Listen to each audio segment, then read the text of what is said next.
Picture this: Miss Marple, knitting quietly on the 6:15 train to Brackenhurst, glimpses a chilling murder through a passing window.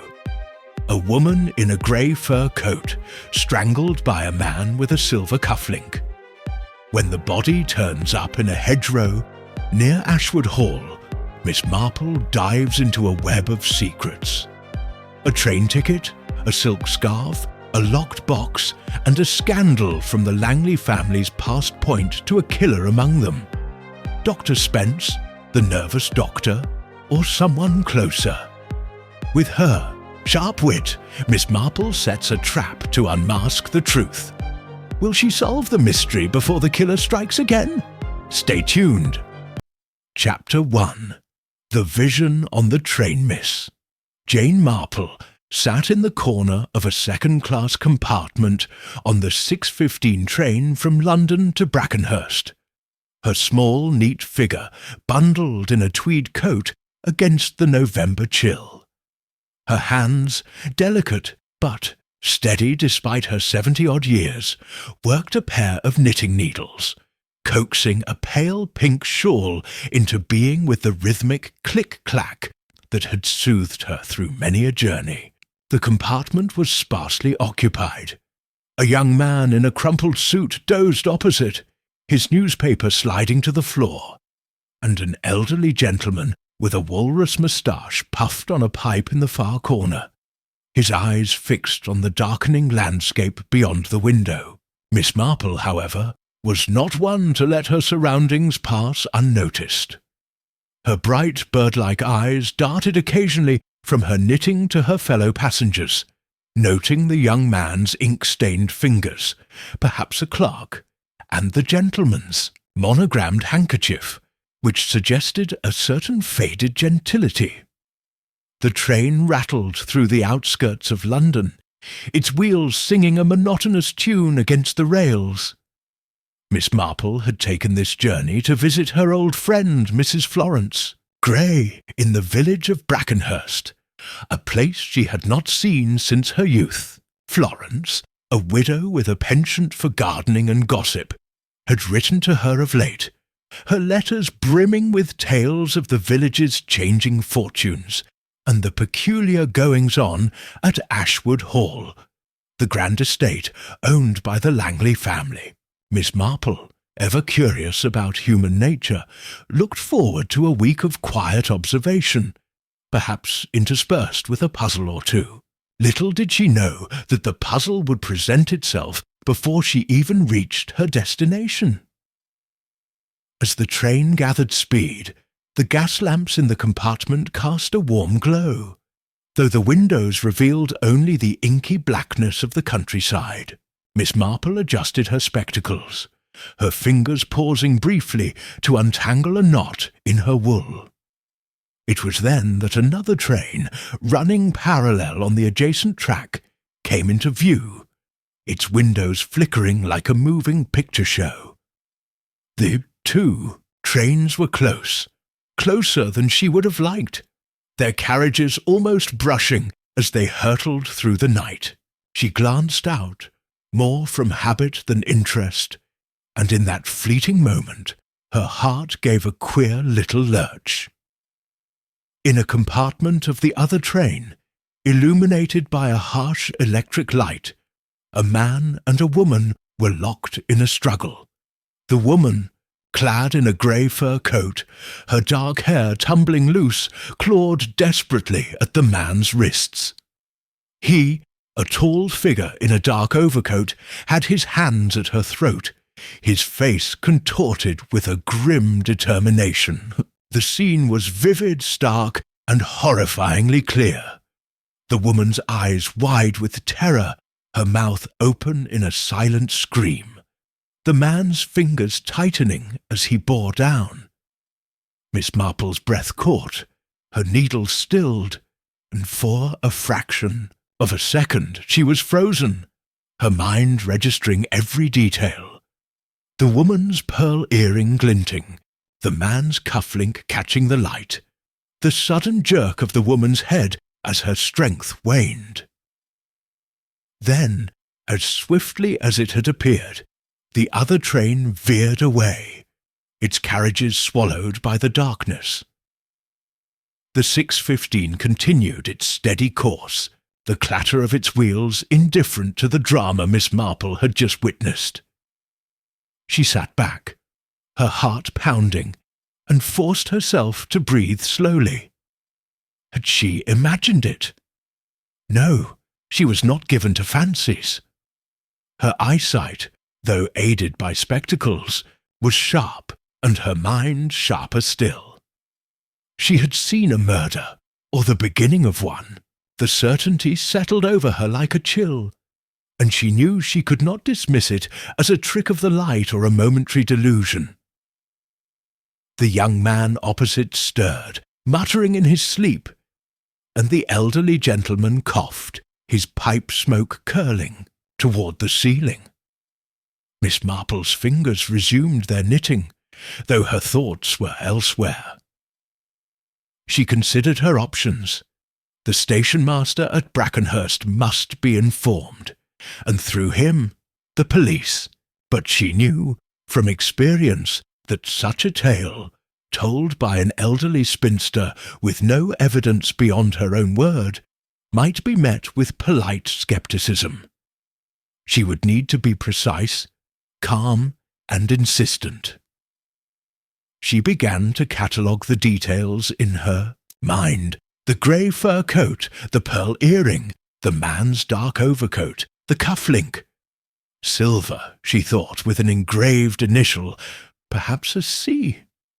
These were the threads of the mystery, and she would weave them together in time. The train slowed as it approached a small station, its platform deserted save for a lone porter sweeping leaves. Miss Marple glanced at her watch. 6:35 p.m. The incident had occurred perhaps 10 minutes ago, near enough to Brackenhurst to suggest the crime was local. She wondered about the other train. It had been travelling in the opposite direction, likely the 6:10 from Brackenhurst to London, if her memory of the timetable served. The two trains had run parallel for only a moment, a quirk of the tracks that had allowed her to glimpse the unthinkable. She made a mental note to obtain a timetable at Brackenhurst. It might prove useful. As the train pulled out of the station, Miss Marple's thoughts turned to Brackenhurst itself. Florence's letters had painted a vivid picture.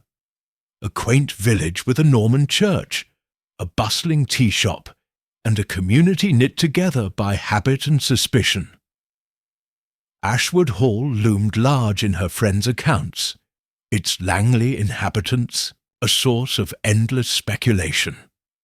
Sir Henry Langley, the widowed patriarch, was said to be a recluse, his health failing under the strain of family discord. His daughter Beatrice managed the estate with an iron hand, while his nephew Colin was a charming wastrel whose debts were the talk of the county. There was also a doctor, Spence was it, who attended Sir Henry, and a mysterious widow, Mrs. Trent, who had recently arrived as a guest. Miss Marple, with her knack for parallels, saw in the Langleys the same tangle of greed and secrets she had encountered in St. Mary Mead. Could the crime she had witnessed be tied to them? It was too early to say, but the possibility intrigued her. The compartment door slid open, and the conductor, a stout man with a ruddy face, entered to check tickets.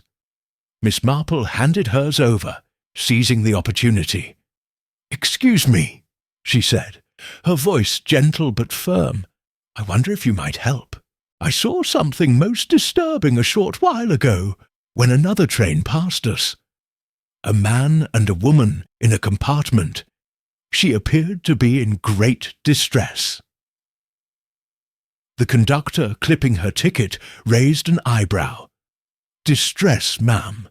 What sort of distress?" Miss Marple chose her words carefully. It looked as though the man was harming her, strangling her, in fact. It was very clear though only for a moment. The conductor's face hardened, though he kept his tone polite. Strangling, you say? That's a serious matter. But trains move fast, ma'am. Shadows can play tricks, especially at night. Likely a couple having a spat, nothing more. I am not mistaken, Miss Marple said, her eyes meeting his. I saw what I saw, and I should like it reported to the proper authorities at Brackenhurst. The conductor hesitated, clearly torn between duty and disbelief. I'll pass it on to the station master, ma'am, but I can't promise much. No body, no crime, if you'll pardon my saying so. He tipped his cap and moved on, leaving Miss Marple to her thoughts. She was not discouraged. She had faced scepticism before. Policemen, vicars, even her own nephew Raymond had underestimated her at times. But Miss Marple knew the value of observation, of the small details that others overlooked. The conductor's dismissal only sharpened her resolve.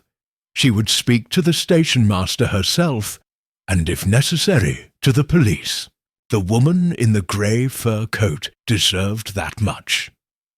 The train began its final descent into Brackenhurst, the lights of the village twinkling in the distance. Miss Marple tucked her knitting into her bag, smoothing her gloves as she prepared to disembark. She thought of the woman's face, the terror in her eyes, and a pang of sorrow touched her. Whoever she was, she had been someone's daughter, perhaps someone's sister or friend.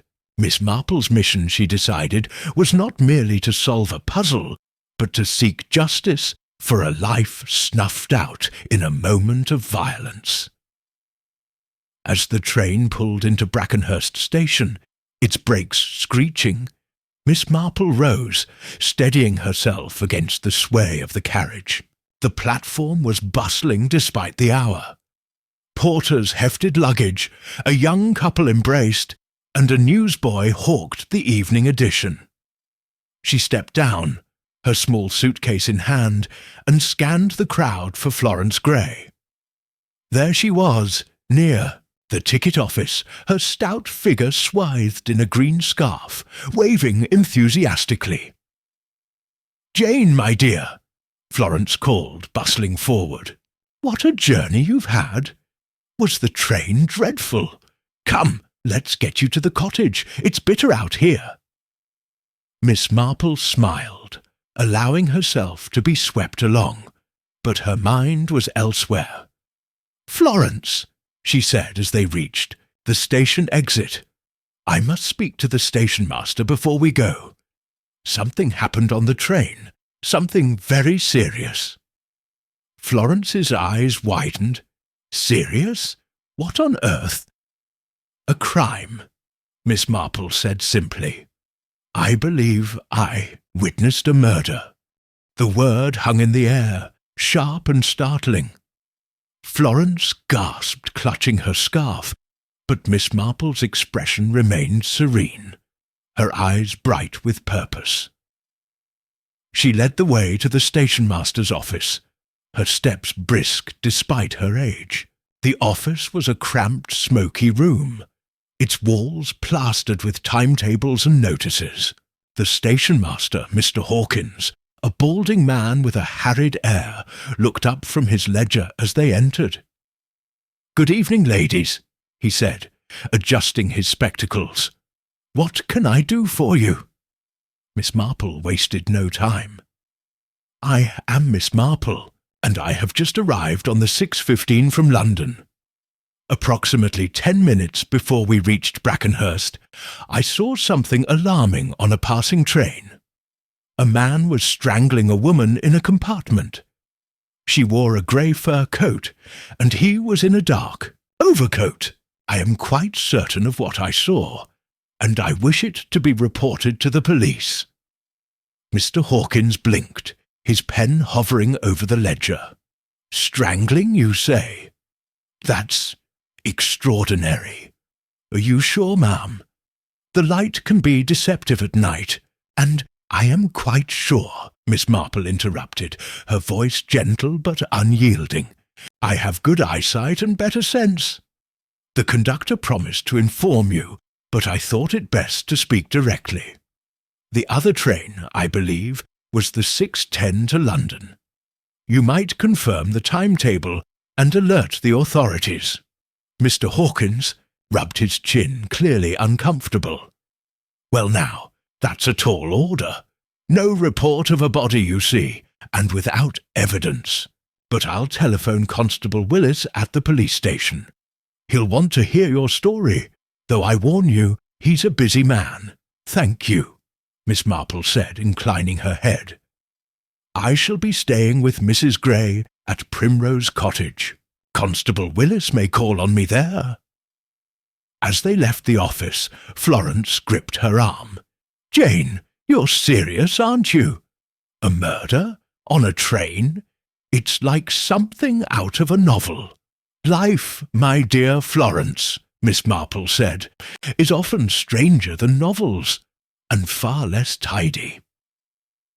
They stepped into the cold night, the village street lined with lamplit cottages. Florence's car, a rattling old Morris, waited nearby, and as they drove to Primrose Cottage, Miss Marple's mind was already at work. The grey fur coat, the pearl earring, the cufflink, they were fragments of a larger picture. She thought of Ashwood Hall, of the Langleys and their secrets, and wondered if the crime she had witnessed was a thread in a much larger tapestry. Brackenhurst, she sensed, was about to reveal its shadows. At the cottage, Florence fussed over tea and scones, but Miss Marple's thoughts were elsewhere. She accepted a cup, her fingers tracing the handle as she spoke. "Tell me, Florence, about Ashwood Hall. You mentioned a doctor in your letters, Spence, I believe, and a widow, Mrs. Trent. What do you know of them?" Florence, eager for gossip, leaned forward. "Oh, Jane, it's a regular drama up there. Dr. Spence is ever so attentive to Sir Henry, but some say he's too attentive, if you catch my meaning. And Mrs. Trent, well, she's a glamorous sort, turned up out of nowhere.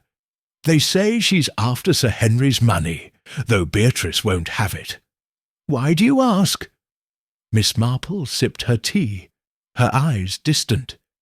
"Curiosity, my dear, just curiosity." But it was more than that. Miss Marple knew that curiosity, tempered by observation, was her greatest weapon. The vision on the train was a challenge, a call to unravel a mystery that had begun in a fleeting moment and would end, she was determined, in justice. As the fire crackled in the grate, she settled into her chair, her mind as sharp as the needles in her knitting bag, ready to pierce the darkness of Brackenhurst's secrets. Chapter 2. The Doubtful Constable. The morning after her arrival in Brackenhurst, Miss Jane Marple sat at the breakfast table in Primrose Cottage, her small hands folded neatly around a cup of tea. The room was a cheerful clutter of chintz curtains, polished oak, and Florence Gray's prized collection of porcelain figurines. But Miss Marple's thoughts were far from the cosy domesticity. The image of the woman in the grey fur coat, her face contorted in terror, lingered in her mind, as vivid as it had been in that fleeting moment on the 6:15 train. She had reported the incident to the station-master, Mr. Hawkins, the previous evening, and now she awaited the response of the local police. Florence, bustling about with a plate of toast and marmalade, was still agog at the notion of a murder witnessed by her friend. "Jane, you're awfully calm about it all," Florence said, setting the plate before Miss Marple. "A murder, right, under your nose. I couldn't sleep a wink, thinking of it." Do you suppose the police will take it seriously? Mr. Hawkins didn't seem convinced, if you ask me." Miss Marple smiled faintly, spreading marmalade with deliberate care. "The police will do their duty, Florence, though they may need a little prodding. Young men and station masters are often sceptical of what they cannot see for themselves. But I have found that persistence and a few well-placed facts can work wonders." Florence sank into a chair, her round face alight with curiosity. "You're up to something, Jane Marple, I can tell. You've got that look. The one you had when you sorted out that business with the vicar's wife in St. Mary Mead. What's your next step?"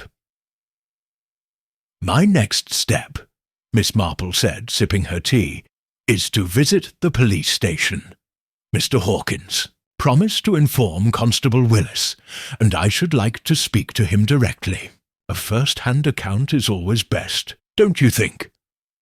Florence nodded, though her eyes betrayed a mix of awe and apprehension.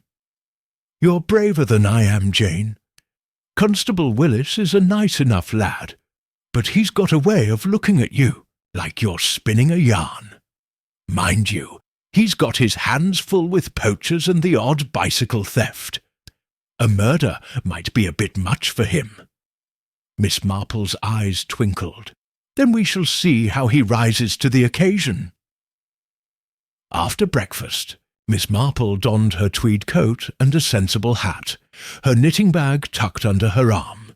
The morning was crisp, the air sharp with the scent of fallen leaves, as she and Florence walked the short distance to Brackenhurst's police station, a squat brick building beside the village green.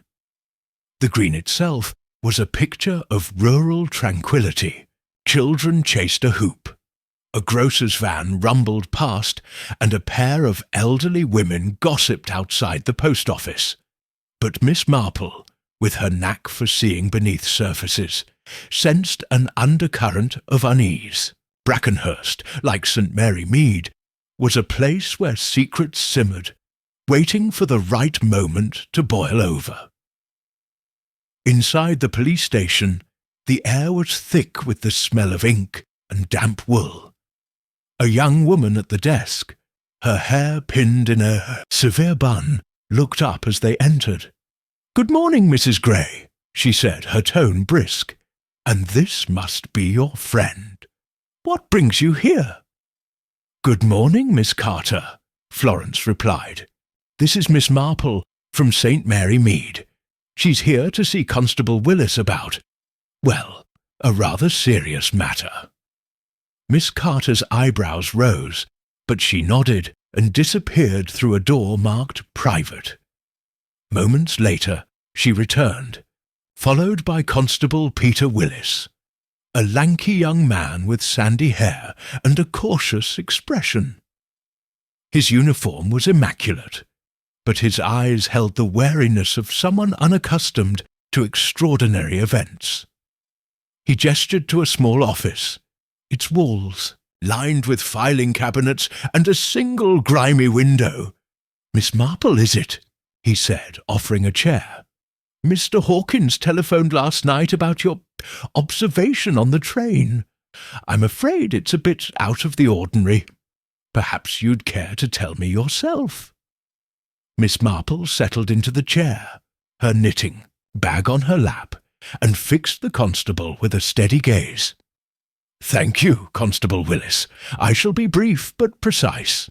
Last evening, on the 6:15 train from London to Brackenhurst, at approximately 10 minutes before our arrival, I saw a man strangling a woman in a compartment of a passing train. She wore a grey fur coat and a single pearl earring. He was in a dark overcoat with a silver cufflink that may have borne the initial C.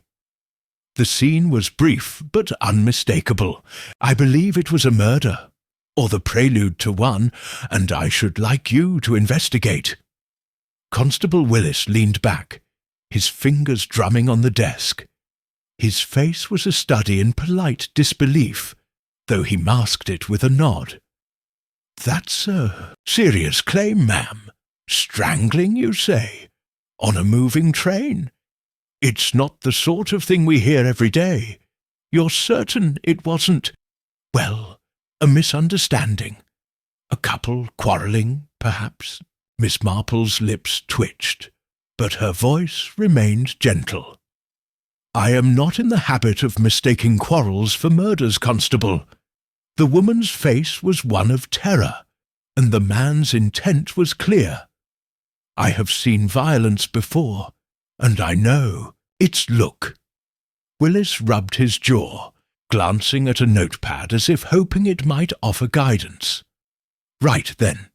You say it was another train, going the other way. Likely the 6:10 to London, if the timing's correct. But with no body, no report of a missing person. It's a tricky business. Trains move fast, and the lights poor at night. Could have been shadows, or, I assure you, Miss Marple interrupted, her tone firm but not unkind. My eyesight is quite reliable, and my mind more so. The other train was close enough for me to see clearly. I suggest you contact the railway authorities and inquire about the 6.10's passengers, or any incidents reported at stations along its route. Willis scribbled a note, though his expression suggested he was humouring her. I'll do that, ma'am, and I'll pass. It up to Inspector Crane in Milchester, though he's a busy man. Can you describe them further? The man, the woman, anything else? Miss Marple closed her eyes briefly, summoning the image. The woman was perhaps 40, with dark hair, slightly loosened. Her fur coat was well made, but worn at the cuffs, suggesting better days. The pearl earring was distinctive, large, possibly real. The man was tall, broad-shouldered, his face shadowed, but his hands strong. The cufflink was silver, square, and caught the light. I could not see more, as the trains parted quickly. Willis jotted this down, his scepticism softening slightly. That's detailed, I'll give you that. We'll look into it, Miss Marple, but I must warn you, without evidence, it's a long shot. If you hear anything else, or remember more, you'll let me know. Of course, Miss Marple said, rising. I am staying at Primrose Cottage with Mrs. Gray. You may reach me there. As they left the station, Florence exhaled dramatically. Well, Jane, you gave him a piece of your mind, but he didn't seem convinced. What now? Miss Marple adjusted her hat, her eyes scanning the village green. Now, Florence, we listen. Villages are full of talk, and talk is full of truth, if you know where to look. I should like to visit the tea shop you mentioned in your letters. Mrs. Pym's, is it? She sounds a most informative woman. Florence chuckled. Informative? That's a polite way of saying she's the village busybody. You'll get an earful there, Jane, mark my words. They crossed the green to Mrs. Pym's tea shop, a quaint establishment with lace curtains and a bell that jingled as they entered. The air was warm with the scent of scones and brewing tea, and the tables were abuzz with villagers. A vicar discussing his sermon, a pair of farmers debating the price of wool, and a gaggle of women exchanging tidbits about the Langley family. At Ashwood Hall, Mrs. Pym herself, a plump woman with sharp eyes and a perpetual smile, greeted them warmly. Mrs. Gray, and this is your friend from St. Mary Mead, I presume. Welcome, welcome. Sit by the window. Best view of the green. Scones are fresh, and the tea's piping hot. Miss Marple smiled, settling at the table. Thank you, Mrs. Pym.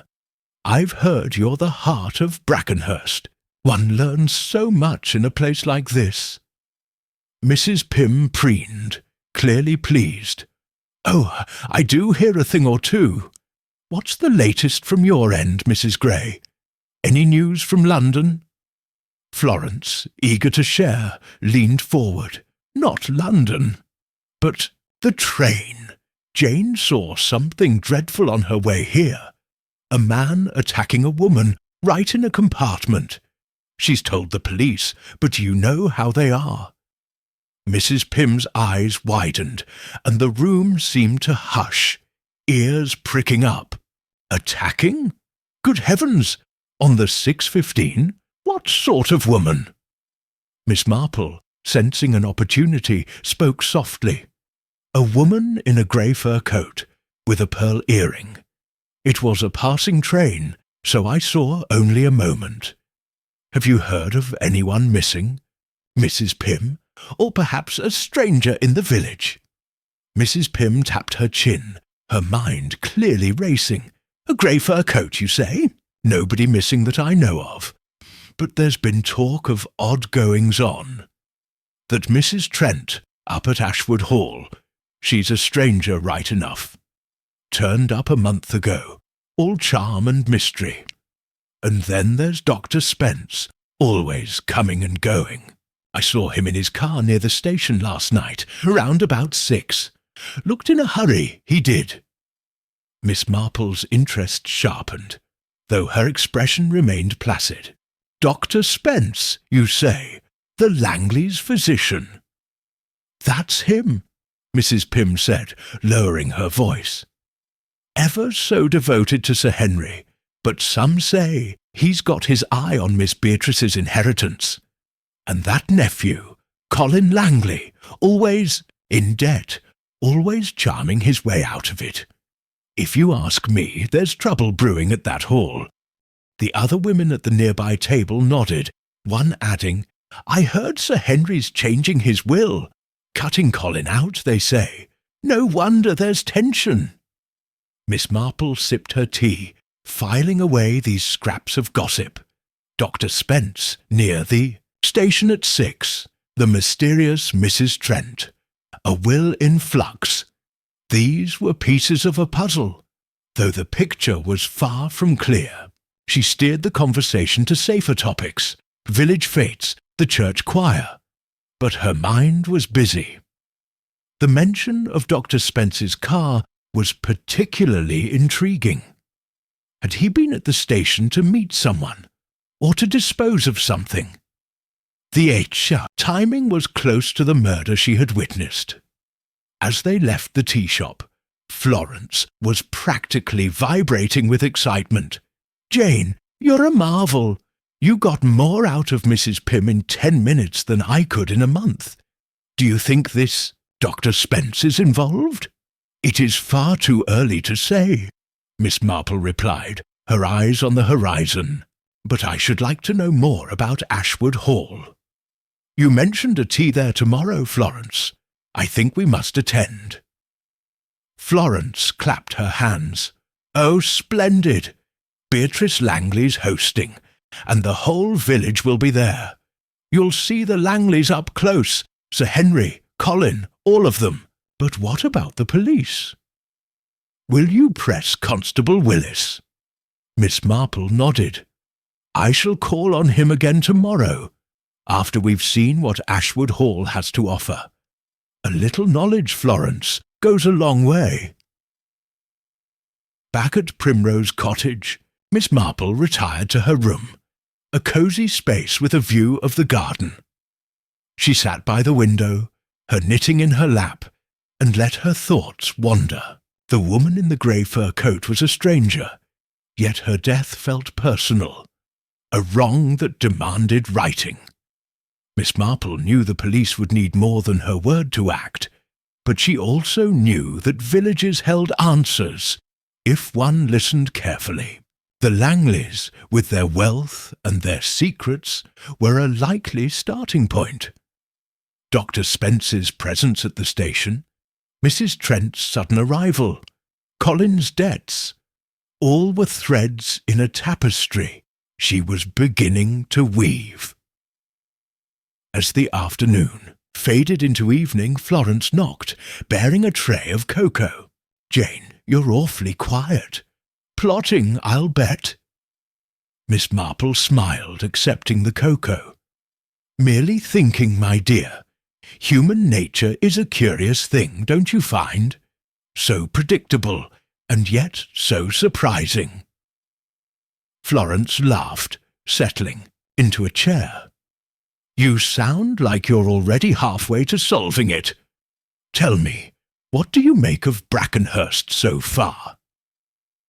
"It is much like St. Mary Mead," Miss Marple said, her eyes distant. "A place where everyone knows everyone, and yet no one knows everything. But I shall learn, Florence. I always do." As the fire crackled and the cocoa warmed her hands, Miss Marple's mind returned to the train, to the woman's desperate struggle, and to the man whose cufflink had glinted in the light. The constable's doubt was a challenge, but challenges were what Miss Marple thrived on. Tomorrow, at Ashwood Hall, she would begin to tug at the threads of Brackenhurst's secrets, and she had no doubt they would unravel in time. Chapter 3. The Corpse by the Lane. The morning sun cast a pale, watery light over Brackenhurst, its rays filtering through the mist that clung to the village like a gossamer veil. Miss Jane Marple, seated at the breakfast table in Primrose Cottage, buttered a slice of toast with her usual precision, her thoughts far from the cheerful clatter of Florence Gray's teapot.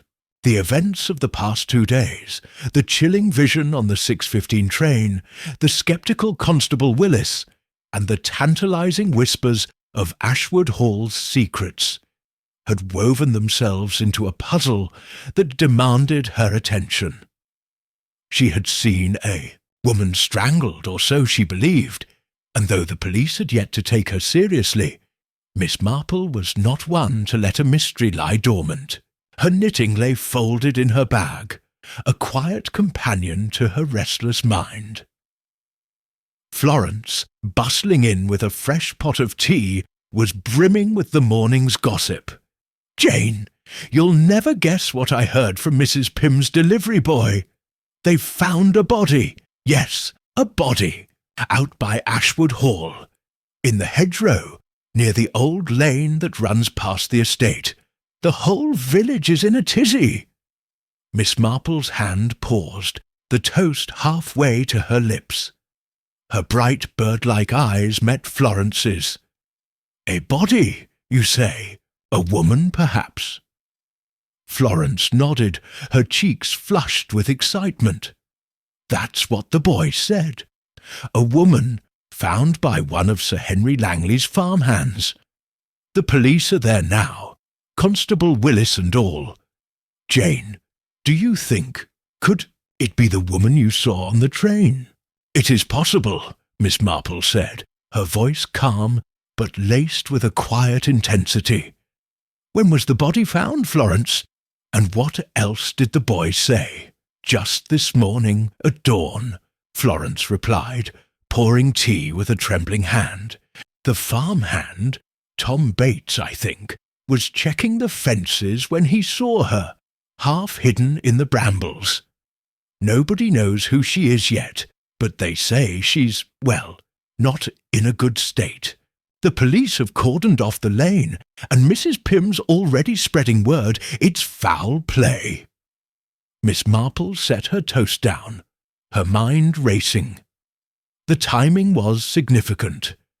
If the woman was the one she had seen on the train, killed 2 evenings ago, the body had lain undiscovered for nearly 48 hours.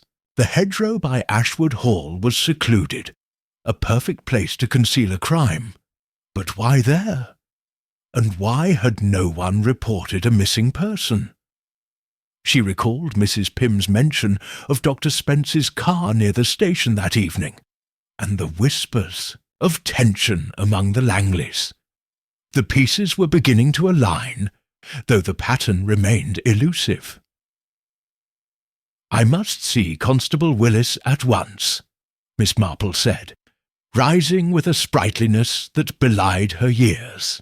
"If this is indeed the woman from the train, there will be details to confirm, and I should like to see the place where she was found." Florence's eyes widened. "You're going to the scene? Jane, it's a grim business. But I suppose—" "You're used to such things. I'll come with you. Someone's got to keep an eye on you." Miss Marple smiled faintly. "Very well, Florence, but we must be discreet. Curiosity is a fine thing, but it mustn't outrun caution." They donned their coats and scarves, Miss Marple tucking her knitting bag under her arm as a matter of habit. The walk to Ashwood Hall took them through the heart of Brackenhurst, past the Norman church with its weathered gargoyles, and the tea shop where Mrs. Pym's customers were already abuzz with speculation. The lane to the estate was a fierce, narrow, winding path, flanked by gnarled oaks and overgrown hedges. As they approached, they saw a small knot of villagers gathered at a makeshift barrier of rope, where a red-faced policeman stood guard. Constable Willis emerged from the hedgerow, his notebook in hand, his expression a mix of harried determination and unease. He spotted Miss Marple and Florence and strode over, his boots muddy from the damp earth. "Miss Marple, Mrs. Gray," he said, tipping his helmet. "I was about to send for you. This business by the lane, it's a bad one. I'd like your input if you're willing." Miss Marple's eyebrows rose, though she was inwardly pleased. "You've had a change of heart, Constable. I'm glad to hear it. May I see the body, or at least the place where it was found?" Willis hesitated, glancing at the crowd.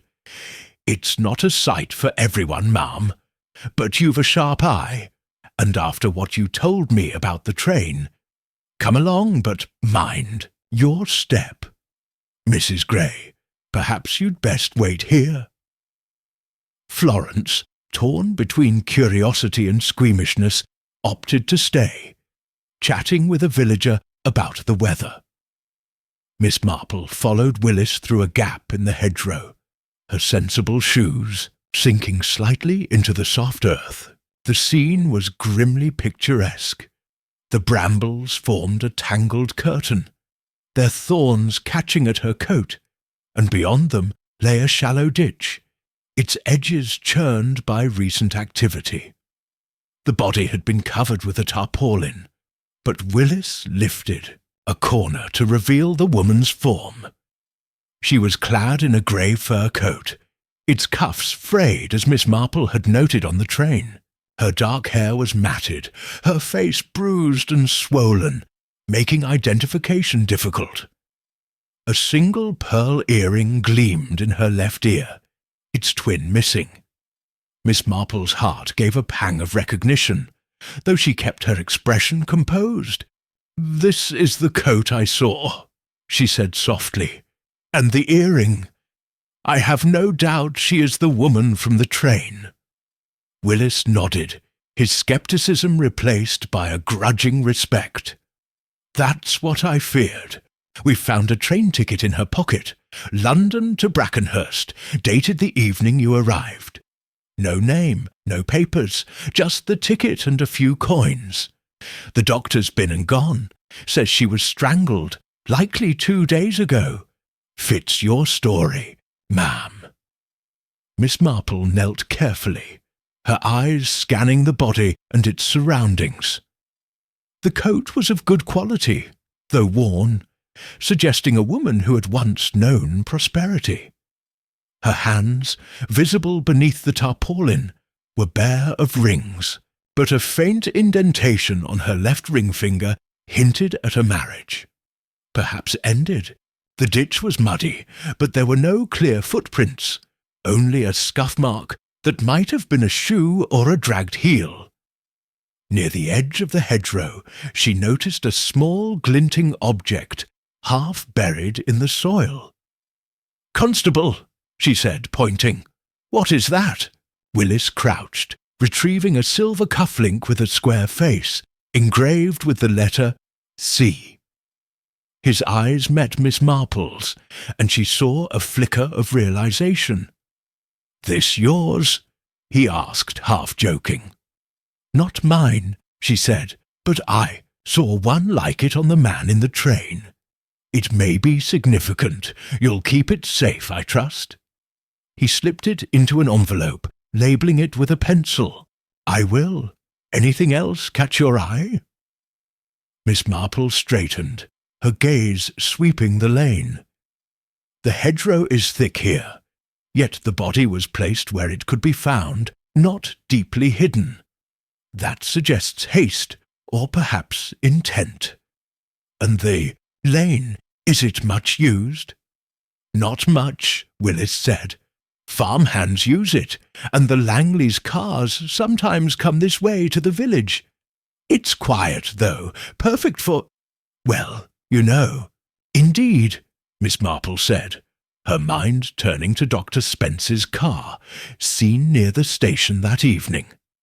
Had it travelled this lane afterward? She made a mental note to inquire about tyre tracks. "May I ask, Constable, what you know of the Langley family? They live close by, and such a discovery on their land must concern them." Willis scratched his head. "The Langleys are a prickly lot. Sir Henry's old and sickly, keeps to himself. Miss Beatrice runs the show, sharp as a tack, but cold. Colin Langley, the nephew, is a charmer, but he's in debt up to his ears. Then there's Dr. Spence, always hovering, and that Mrs. Trent, the widow who's staying with them. Folks say she's after Sir Henry's money, but I reckon Beatrice won't let her near it." Miss Marple nodded, filing away these details. "And have you spoken to them yet?" "Not yet," Willis admitted. "I've sent word to Ashwood Hall, and Inspector Crane's coming from Milchester to take over, but I'll need to question them, especially since the body's on their land. You're going to their tea this afternoon, aren't you? Mrs. Gray mentioned it." "I am," Miss Marple said, her eyes twinkling. "It should be most illuminating." They returned to the barrier, where Florence was deep in conversation with a villager named Mr. Dobbs, a wiry man with a weathered face. He tipped his cap as Miss Marple approached. "Heard you saw the body, ma'am," he said. "Terrible thing. I saw a car down this lane 2 nights back, round about 7. Dark saloon, moving fast. Couldn't see the driver, but it weren't usual for these parts." Miss Marple's interest quickened. "A dark saloon, you say? Did you notice anything else? Its direction, perhaps?" "Heading toward the village," Dobbs said. "Looked like it came from the estate. That's all I saw." "Thank you, Mr. Dobbs," Miss Marple said, her mind racing. Dr. Spence's grey saloon, spotted near the station, could easily be the dark car Dobbs described. The timing, 7 o'clock, shortly after the murder, suggested a connection. She would need to confirm the car's movements, perhaps through Florence's network of village informants. As they walked back to Primrose Cottage, Florence was a flurry of questions. "Jane? Was it her? The woman from the train? And what was that about a cufflink? You're on to something, I can tell." "It is almost certainly the same woman," Miss Marple said, her voice low. "The coat, the earring, the ticket, all match. As for the cufflink, it may belong to the man I saw. But we mustn't leap to conclusions, Florence. The tea at Ashwood Hall will tell us more." Florence clapped her hands. "You're like a bloodhound, Jane. I can't wait to see you among the Langleys. They won't know what hit them." Miss Marple smiled, but her thoughts were elsewhere. The cufflink, with its engraved C, pointed to a man. Colin Langley, perhaps, or another with that initial. The car in the lane was another thread, tying the crime to Ashwood Hall. And the body's placement, not deeply hidden, suggested a killer who was either rushed or cunning, perhaps intending the discovery to deflect suspicion. She recalled Mrs. Pym's gossip about Sir Henry's will and Mrs. Trent's ambitions. Money, as always, was a potent motive. At the cottage, Miss Marple retired to the parlour, where Florence had laid out a timetable and a map of Brackenhurst, procured from her cousin at the station. Miss Marple studied them, her fingers tracing the railway line. The 6:10 train, on which the woman had likely travelled, stopped at Brackenhurst before continuing to London. The ticket in the victim's pocket confirmed she had boarded in London. But why disembark here? Had she come to meet someone, or had she been lured to her death? The map showed the lane's proximity to Ashwood Hall, a mere half-mile from the inn station. A car could cover that distance in minutes, carrying a body to the hedgerow. Florence poked her head in. "Jane, you're deep in thought. Care for a sandwich before the tea? It's at 3, and Beatrice Langley's not one for tardiness." "Thank you, Florence," Miss Marple said, folding the map. "A sandwich would be lovely. And perhaps you could ask your cousin if any strangers were seen at the station that evening. A woman in a grey fur coat, perhaps, or a man with a silver cuff-link." Florence grinned. "You're incorrigible. I'll ring her now." As Florence bustled off, Miss Marple opened her knitting bag, her fingers finding the familiar rhythm of the needles. The click-clack was a counterpoint to her thoughts, which darted from the body to the Langleys to the cufflinks enigmatic. See. She thought of St. Mary Mead, where similar crimes had unravelled under her quiet scrutiny. Brackenhurst was no different, a village of secrets where the truth lay hidden in plain sight. The tea at Ashwood Hall would be her first chance to observe the players in this drama: Sir Henry, frail but powerful; Beatrice, ambitious and guarded; Colin, charming but desperate; Dr. Spence, whose car was a question mark; and Mrs. Trent, the outsider with unknown motives. She wondered about the victim, a woman in a worn fur coat, with a pearl earring and a past hinted at by a ring's indentation. Who had she been to the Langleys, or to the killer? A former ally, a threat, a pawn? Miss Marple knew that answers lay in the small things: gestures, glances, slips of the tongue. At Ashwood Hall she would watch and listen, her unassuming presence a shield for her sharp mind. As the clock struck 1, Florence returned with a tray of sandwiches and news. "My cousin says no one noticed a woman in a fur coat at the station. But it was busy that evening, and the ticket clerk wasn't paying much mind." She did see Dr. Spence, though, lingering by the platform around 6. Said he looked agitated, checking his watch. Miss Marple's eyes gleamed. "Most interesting. Thank you, Florence. Now, let us prepare for the tea. I have a feeling it will be a most instructive afternoon." She rose, smoothing her skirt, and glanced out the window at the misty village.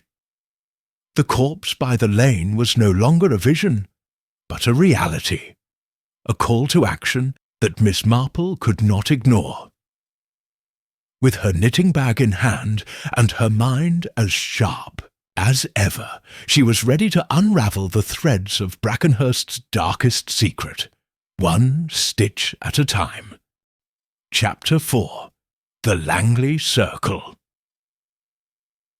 The afternoon sun, struggling through a veil of November clouds, cast a muted glow over Ashwood Hall as Miss Jane Marple and Florence Gray approached its imposing gates. The estate, a sprawl of grey stone and ivy-clad, towers loomed at the edge of Brackenhurst like a sentinel from another age. Its lawns, though meticulously trimmed, bore a faint air of neglect, as if the grandeur of the Langley family's past could not quite keep pace with its present. Miss Marple, her tweed coat buttoned against the chill and her knitting bag tucked under her arm, felt a prickle of anticipation. The tea hosted by Beatrice Langley was an opportunity not merely for scones and pleasantries, but for observation, the kind that had unravelled many a mystery in St. Mary Mead. The corpse by the lane, the silver cufflink, and the fleeting vision on the 6:15 train were threads in a tapestry she was determined to weave. Florence, clutching a bouquet of chrysanthemums as a hostess gift, was aflutter with excitement. "Jane, isn't it grand? I've only been inside Ashwood Hall once, years ago, for a charity bazaar. Beatrice Langley's ever so proper, but they say she's got a temper. And with that body found so close, well, the whole village is talking." Miss Marple nodded, her bright eyes scanning the gravel drive. "Talk is a valuable currency, Florence, but it must be sifted carefully. I am most curious to meet the Langleys. They are, after all, at the heart of this affair, whether they know it or not." The affair, as Miss Marple thought of it, had taken a grim turn with the discovery of the woman's body 2 days prior. The grey fur coat, the pearl earring, and the train ticket had confirmed her as the victim from the 6:10 train, strangled in a moment of violence Miss Marple had witnessed.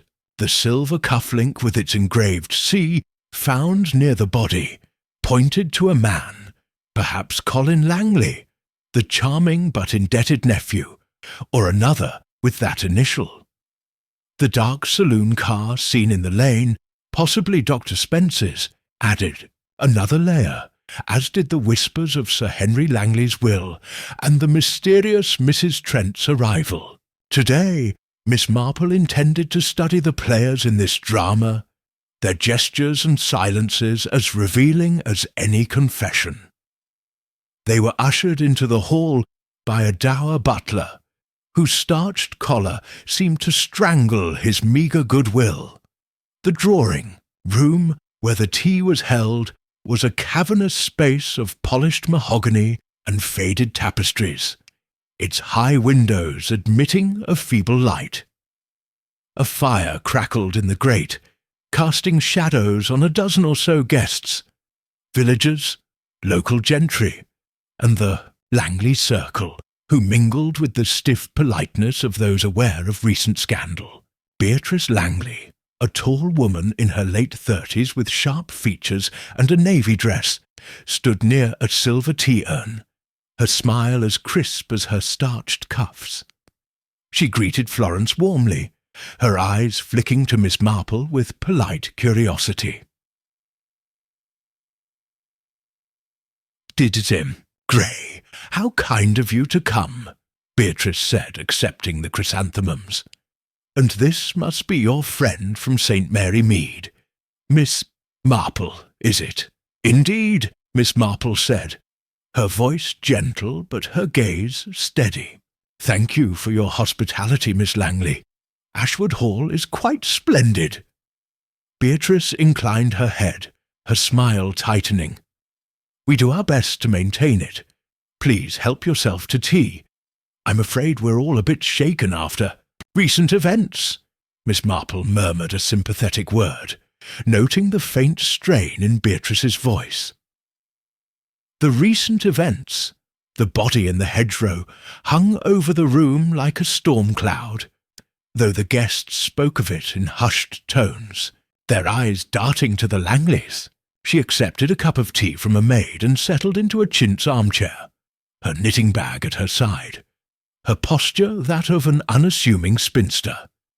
but her eyes, bright and unyielding, missed nothing.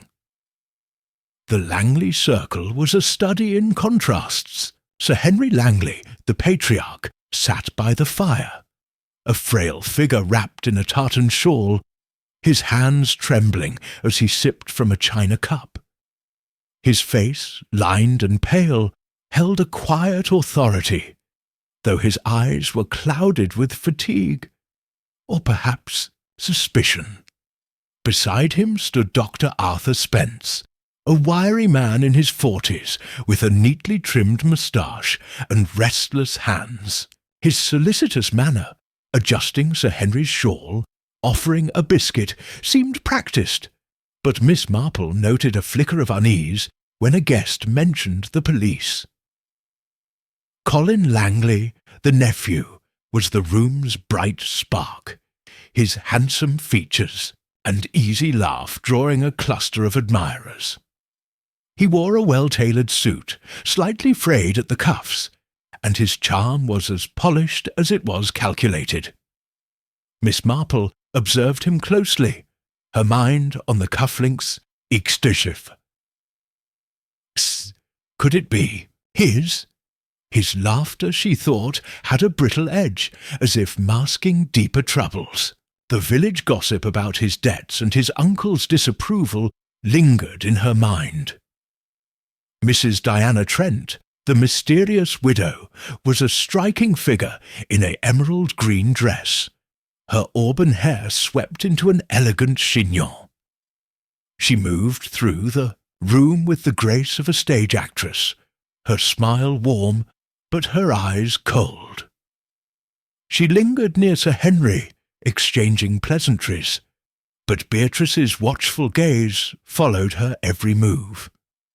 Miss Marple, sipping her tea, recalled Mrs. Pym's hint that Mrs. Trent was after Sir Henry's money. Was she a fortune hunter, or something more? The guests, a mix of village worthies, included the vicar, Mr. Harrow, a nervous man with a habit of polishing his spectacles, and Mrs. Pym, who presided over a plate of scones with the air of a general. Miss Marple engaged Mrs. Pym in conversation, steering it toward the Langleys with the ease of long practice. "Such a tragedy, this business by the lane," Miss Marple said, her tone one of mild concern. "It must be distressing for the family living so close." Mrs. Pym leaned in, her voice a conspiratorial whisper. "Distressing? I should say so. Beatrice is furious. Says it's a stain on the estate. Sir Henry's taken to his bed, or so I hear, and Colin's been drinking more than usual. As for Dr. Spence, he's been positively jumpy. I saw him yesterday pacing the village like a cat on hot bricks. Dear me," Miss Marple said, her eyes wide with innocent interest. "And Mrs. Trent, she must find it unsettling being a guest at such a time." Mrs. Pym snorted. "That one, she's cool as you please. Mind you, she's got her eye on Sir Henry's fortune, mark my words. Beatrice won't stand for it, though. They say there's bad blood between them." Miss Marple nodded, filing away this tidbit. She excused herself and drifted toward Beatrice, who was refilling the tea-urn. "Miss Langley," she said, "I couldn't help overhearing about the unfortunate discovery. It must be a great shock." Beatrice's lips thinned. "It is, Miss Marple. The police have been poking about, asking questions. I wish they'd find who did it and be done with it. Ashwood Hall doesn't need this sort of attention." "Naturally," Miss Marple said. "Have they any idea who the poor woman was?" "Not yet," Beatrice said, her tone clipped. "Some vagrant, perhaps, or a stranger passing through. The police found a train ticket, I hear, but nothing else." Miss Marple's interest sharpened, though her expression remained bland. "A train ticket? How curious! I suppose many people pass through Brackenhurst by train." Beatrice shrugged, her attention shifting to a guest. Miss Marple moved on, her mind on the ticket. Constable Willis had mentioned it was for the London to Brackenhurst. Route, dated the evening of the murder. The woman, then, had come to Brackenhurst deliberately. But why? To meet someone at Ashwood Hall, perhaps. She approached Sir Henry, who was alone for a moment as Dr. Spence conferred with the vicar. "Sir Henry," she said, her voice soft, "I hope you're bearing up under these trying circumstances." The old man looked up, his eyes weary but kind. "Trying, yes. You're Mrs. Gray's friend, aren't you? From St. Mary Mead?" "Miss Marple," she said, smiling. "I'm visiting for the week. It's a pity such a fine estate should be touched by tragedy."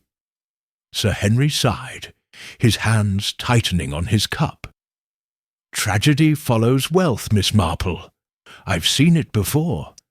This woman, whoever she was, brings trouble to my door. I only hope the police resolve it quickly."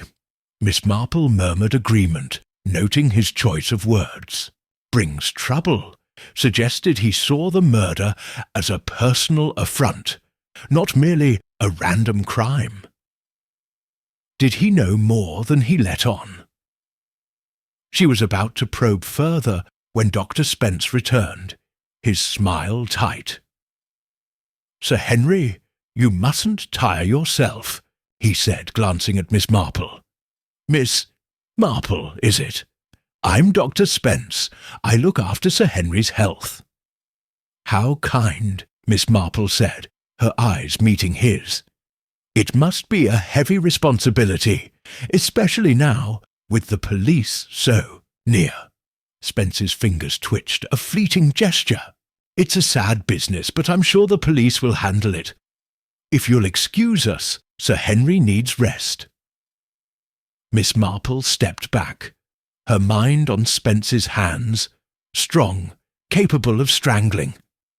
She recalled the village gossip about his presence near the station and Mr. Dobbs's sighting of a dark saloon. Was Spence hiding something, or was his unease merely the strain of the moment? She joined Florence, who was chatting with Colin Langley. Colin, his tie slightly askew, was regaling her with a tale of a London horse race. "Mrs. Gray, you should have seen the odds. I nearly made a fortune. Nearly, mind you." He flashed a grin at Miss Marple. "And you, ma'am, are you a betting woman?" "Not on horses," Miss Marple said, her tone light. "But I do wager on human nature. It's a fascinating study, don't you think?" Colin laughed, though his eyes flickered. "Fascinating and dangerous. Take this business with the body. Makes one wonder who's next." Miss Marple tilted her head. "You think there'll be more trouble?" He shrugged, sipping his tea. "In a place like this, always. But I'm just a bystander, Miss Marple. Ask Beatrice. She's the one who knows everything." His flippancy, Miss Marple thought, was a mask. She noticed his cufflinks. Gold, not silver and unengraved. If the C cufflink belonged to him, he wasn't wearing it now. She made a mental note to watch him closely. As the tea progressed, Miss Marple engaged Mrs. Trent, who was admiring a portrait of a Langley ancestor. "A fine likeness," Miss Marple said. "You must find Ashwood Hall full of such treasures, Mrs. Trent." The widow turned, her smile calculated. "It's a remarkable place, Miss Marple. I'm only a guest, but I feel quite at home. Sir Henry is most welcoming." "So I hear," Miss Marple said, "though it must be unsettling, with this tragedy so near." Mrs. Trent's smile didn't waver, but her eyes hardened. "Tragedies happen, don't they? I'm sure the police will sort it out. They always do." Miss Marple nodded, sensing a wall. Mrs. Trent's composure was too perfect, her answers too vague. Was she hiding knowledge of the victim, or merely guarding her own interests? The tea ended with Beatrice's crisp farewell, and as Miss Marple and Florence stepped into the chill evening, the hall's shadow seemed to linger. Back at Primrose Cottage, Florence collapsed into a chair. "Jane, what a day! Did you see how Beatrice watched Mrs. Trent? And Colin, charming but shifty. What did you make of them?" Miss Marple settled with her knitting, the needles clicking rhythmically. "They are a circle bound by secrets. Florence, Sir Henry fears trouble, Beatrice guards her power, Colin hides his desperation, Spence conceals his motives, and Mrs. Trent plays a part I don't yet understand. But the cufflink, the car, the ticket, they point to Ashwood Hall." Florence leaned forward. "You think one of them did it, I think," Miss Marple said, her eyes distant. "That the woman in the grey fur coat came here for a reason, and someone ensured she never left. Tomorrow I shall ask Constable Willis about the car in the lane, and I should like to know more about Sir Henry's will." Florence grinned. "You're a wonder, Jane. What's next?" "Patience," Miss Marple said, her needles flashing, "and observation. The truth is there, Florence, waiting for us to see it." As the fire crackled and the night closed in, Miss Marple's mind wove the day's impressions into a pattern. The Langley circle was a tangle of motives, greed, fear, ambition, and the corpse by the lane was its dark centre. She would unravel it, she knew, one stitch at a time. Chapter 5. The Ticket's Tale. The grey dawn of Brackenhurst crept through the lace curtains of Primrose Cottage, casting delicate shadows across the parlour where Miss Jane Marple sat, a railway timetable and a notepad before her. Her knitting, usually a constant companion, rested untouched in its bag, for her mind was wholly absorbed by the mystery that had begun on the 6:15 train from London. The woman in the grey fur coat, strangled in a moment of violence, glimpsed through a passing window, was no longer a mere spectre. Her body, found in the hedgerow near Ashwood Hall, was a stark reality. The train ticket, crumpled but eloquent, found in her pocket, was a beacon in the fog of the case, and Miss Marple, with her unerring instinct for human nature, was determined to follow its light. Florence Gray, entering with a tray of tea and toast, was a whirlwind of morning chatter. "Jane, the village is positively buzzing. I met Mrs. Pym at the baker's, and she says the police are poking about Ashwood Hall again. They've been asking about Dr. Spence's car, and there's talk of a stranger seen near the station the night of the murder. Do you think it's all connected?" Miss Marple looked up, her bright eyes gleaming like polished agates. "Connected, Florence? Oh, yes. The question is how. The ticket, I think, holds the key. Did Mrs. Pym mention anything specific about this stranger?" Florence set the tray down, her hands fluttering with excitement. "Only that it was a woman, seen by old Mr. Carver, the newsagent. He told Mrs. Pym he saw her near the station, around 6, wearing a dark coat, not fur, mind you, but something smart. She was looking about, as if waiting for someone, then vanished. Mrs. Pym thinks she might be tied to the murder, but you know how she loves a story." Miss Marple nodded, her fingers tapping the timetable. "A woman in a dark coat, waiting, at the station. Most interesting. The ticket in our victim's pocket was for the 6:10 from London to Brackenhurst, was it not? I wonder if this stranger was there to meet her." or to watch her? We must learn more, Florence. Florence poured tea, her eyes wide. You're thinking she's part of it, aren't you? Another piece of your puzzle. What's your plan, Jane? You've got that look. The one that means trouble for someone. Miss Marple smiled faintly, spreading butter on her toast with deliberate care. My plan, Florence, is to understand the ticket's tale. It tells us the victim came to Brackenhurst, with purpose, but what was it? To meet someone at Ashwood Hall, perhaps, or to deliver a warning. I shall visit Constable Willis this morning, and then I think a chat with Mr. Carver might be in order. Newsagents, you know, see more than most. Florence clapped her hands. A chat with Mr. Carver. He's a grump, but he's got eyes like a hawk. Shall I come? I can drive us to the village. It's quicker, and the mist's thick today. That would be splendid, Miss Marple said, folding her notepad. But first, let us see what Constable Willis has learned. The police, I find, are often most helpful when nudged in the right direction. After breakfast, Miss Marple donned her tweed coat and a knitted scarf, her knitting bag slung over her arm like a trusted ally. The mist hung low over Brackenhurst, shrouding the cottages and church spire in a ghostly haze. The village was awake, its rhythm marked by the clink of milk bottles and the chatter of schoolchildren, but an undercurrent of tension lingered.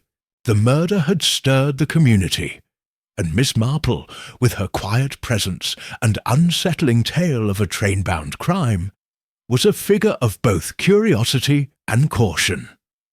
The police station, a squat brick building, was as unwelcoming as ever, its air heavy with the scent of damp paper and coal smoke. Miss Carter, the stern receptionist, greeted them with a curt nod. Miss Marple, Mrs. Gray.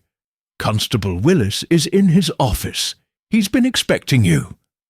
Constable Peter Willis rose as they entered, his lanky frame silhouetted against a grimy window. His desk was cluttered with reports, and his expression was one of weary determination. Miss Marple, he said, gesturing to a chair, you've a knack for turning up when there's news. We've had a few developments, and I'd like your take if you don't mind. Miss Marple settled into the chair, her knitting bag on, her lap, her gaze steady. I'm delighted to help, Constable. Have you identified the woman or found more about the cufflink? Willis sighed, flipping open his notebook. No name yet, I'm afraid. The coroner's confirmed strangulation. Time of death, around 6 p.m., the day you saw her. The cufflink, silver with a C, is still a mystery. We've shown it to the Langleys, but Beatrice swears it's not Collins, and Dr. Spence claims he doesn't use cufflinks. Sir Henry's too frail to question properly. We're checking jewellers in Milchester, but it's slow going. Miss Marple's eyebrows rose. And Dr. Spence's car? I understand it was seen near the station and the lane. Willis nodded, his eyes narrowing. You're sharp, ma'am. We've got a witness, Mr. Dobbs the farmer, who saw a grey saloon in the lane around 7 that night. Matches Spence's car, but he insists he was at Ashwood Hall, tending Sir Henry.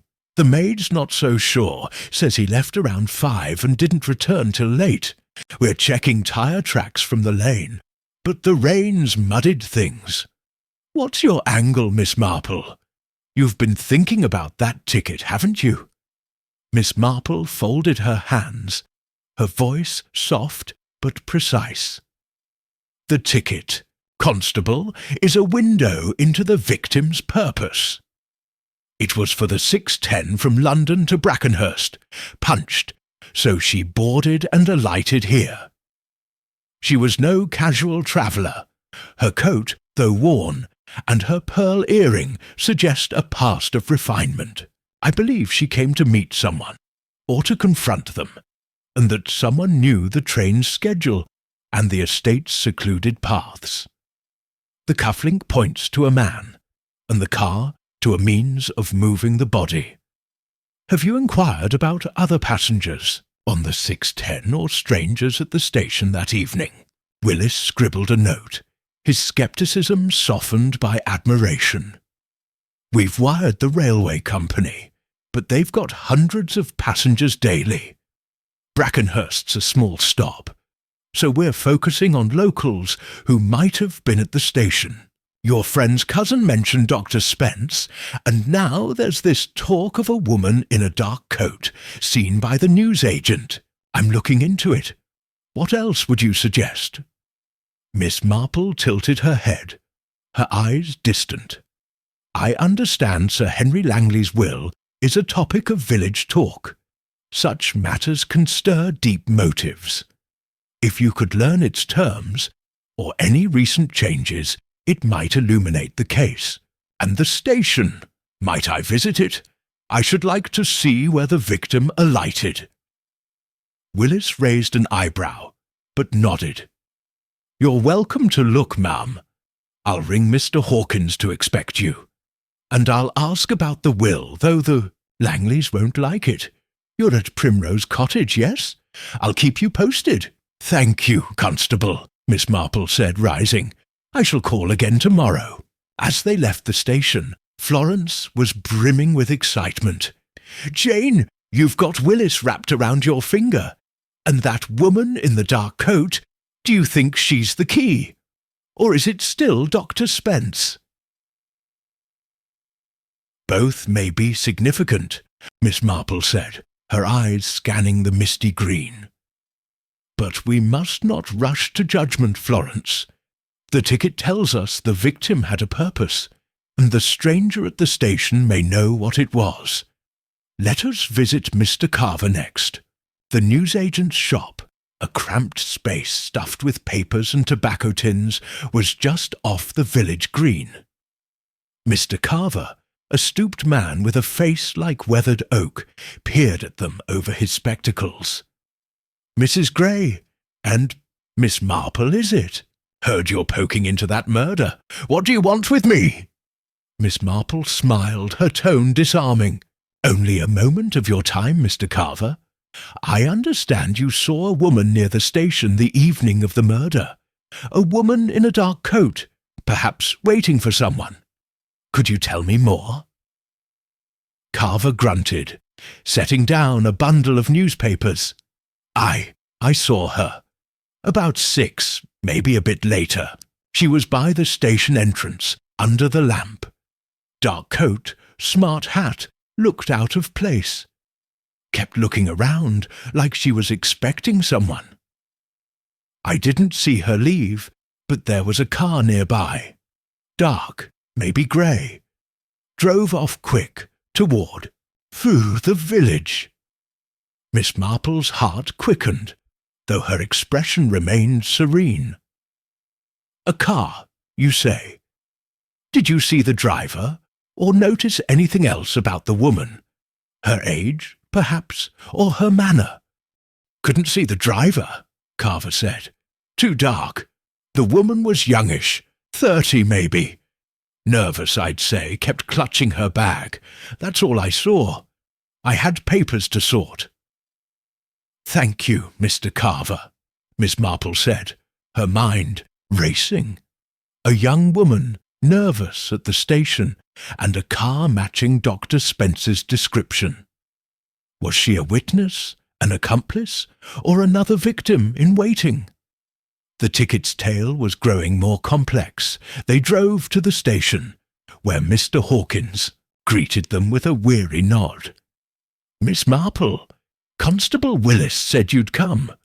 Looking into that ticket business, are you? I've told the police all I know, but you're welcome to poke about.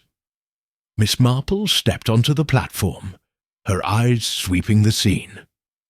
The ticket office was a small booth, its windows smudged with fingerprints.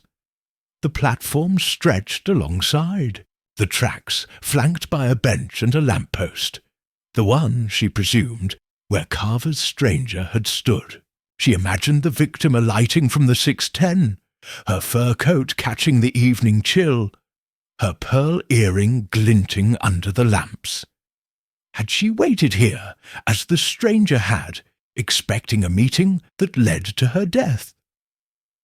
"Mr. Hawkins," Miss Marple said, "you mentioned a woman in a fur coat that evening, looking expectant.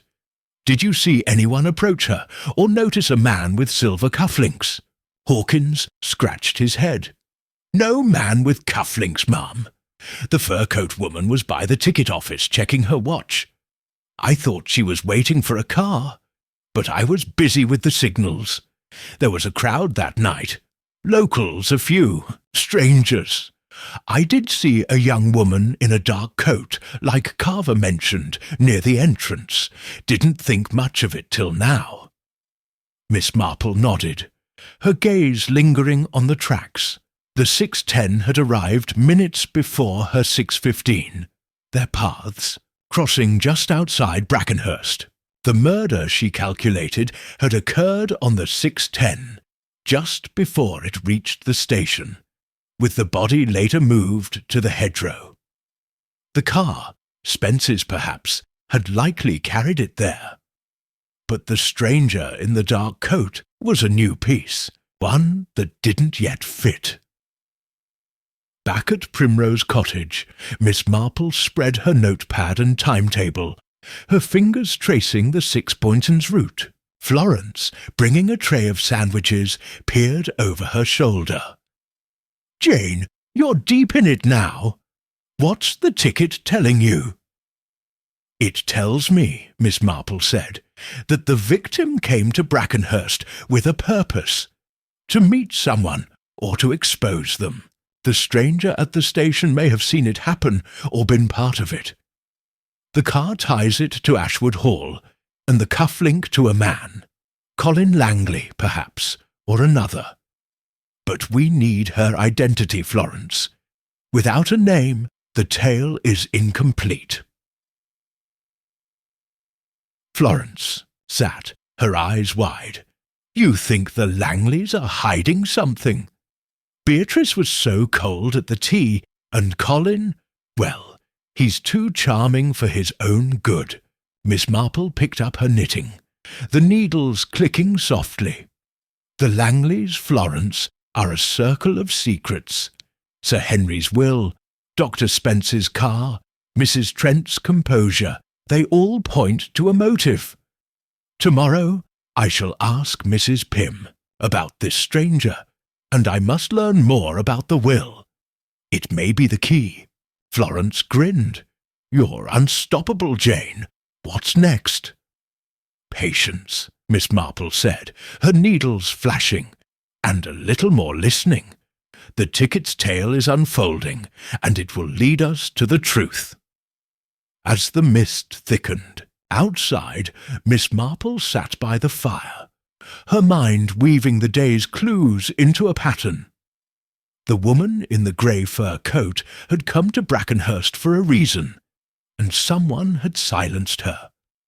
The ticket, the stranger, the car, they were threads in a web, and Miss Marple, with her quiet persistence, was ready to unravel it. Chapter 6. The Widow's Warning. The pale light of a Brackenhurst morning filtered through the parlour windows of Primrose Cottage, where Miss Jane Marple sat with a cup of tea, her knitting needles clicking softly in rhythm with her thoughts. The mystery that had begun on the 6:15 train from London, the fleeting glimpse of a woman in a grey fur coat being strangled, had grown into a complex web, its threads stretching from the hedgerow near Ashwood Hall to the very heart of the Kew Langley family. The train ticket, the silver cufflink engraved with a C, the grey saloon car possibly belonging to Dr. Spence, and the mysterious woman in a dark coat seen at the station were all pieces of a puzzle that Miss Marple was determined to solve. Today, she hoped to target a new thread. Mrs. Diana Trent, the enigmatic widow whose polished composure at Ashwood Hall's tea had struck her as a carefully crafted mask. Florence Gray bustled in, her arms laden with a tray of scones and a fresh pot of tea, her face alight with the latest village gossip. "Jane, you'll never believe what I heard at the butcher's. They're saying Mrs. Trent was seen arguing with Beatrice Langley in the Hall's garden yesterday. Something about Sir Henry's health. And Mrs. Pym swears she saw Mrs. Trent at the post office, sending a telegram looking all secretive. Do you think she's mixed up in the murder?" Miss Marple set her knitting aside, her bright eyes meeting Florence's with a spark of interest. "Mrs. Trent is certainly a figure of intrigue, Florence. An argument with Beatrice and a secretive telegram, most suggestive. Did Mrs. Pym overhear anything of the telegram's content?" Florence shook her head, pouring tea with a flourish. "Not a word. But you know Mrs. Pym. She's got a nose for trouble. She thinks Mrs. Trent's up to no good, maybe scheming to get Sir Henry's money before Beatrice locks her out. Oh, and there's more. Constable Willis was asking about a woman's scarf found near the hedgerow, silk with a floral pattern. They're wondering if it's the victim's, or maybe that stranger's from the station." Miss Marple's fingers paused on her teacup, her mind racing. A silk scarf, floral patterned, was a new clue, delicate but potentially revealing. "A scarf, you say? That is intriguing. The victim wore a fur coat, but no scarf was mentioned. The stranger in the dark coat, however, such a scarf might suit her. We must learn more, Florence. I think a visit to the church bazaar this afternoon might be fruitful.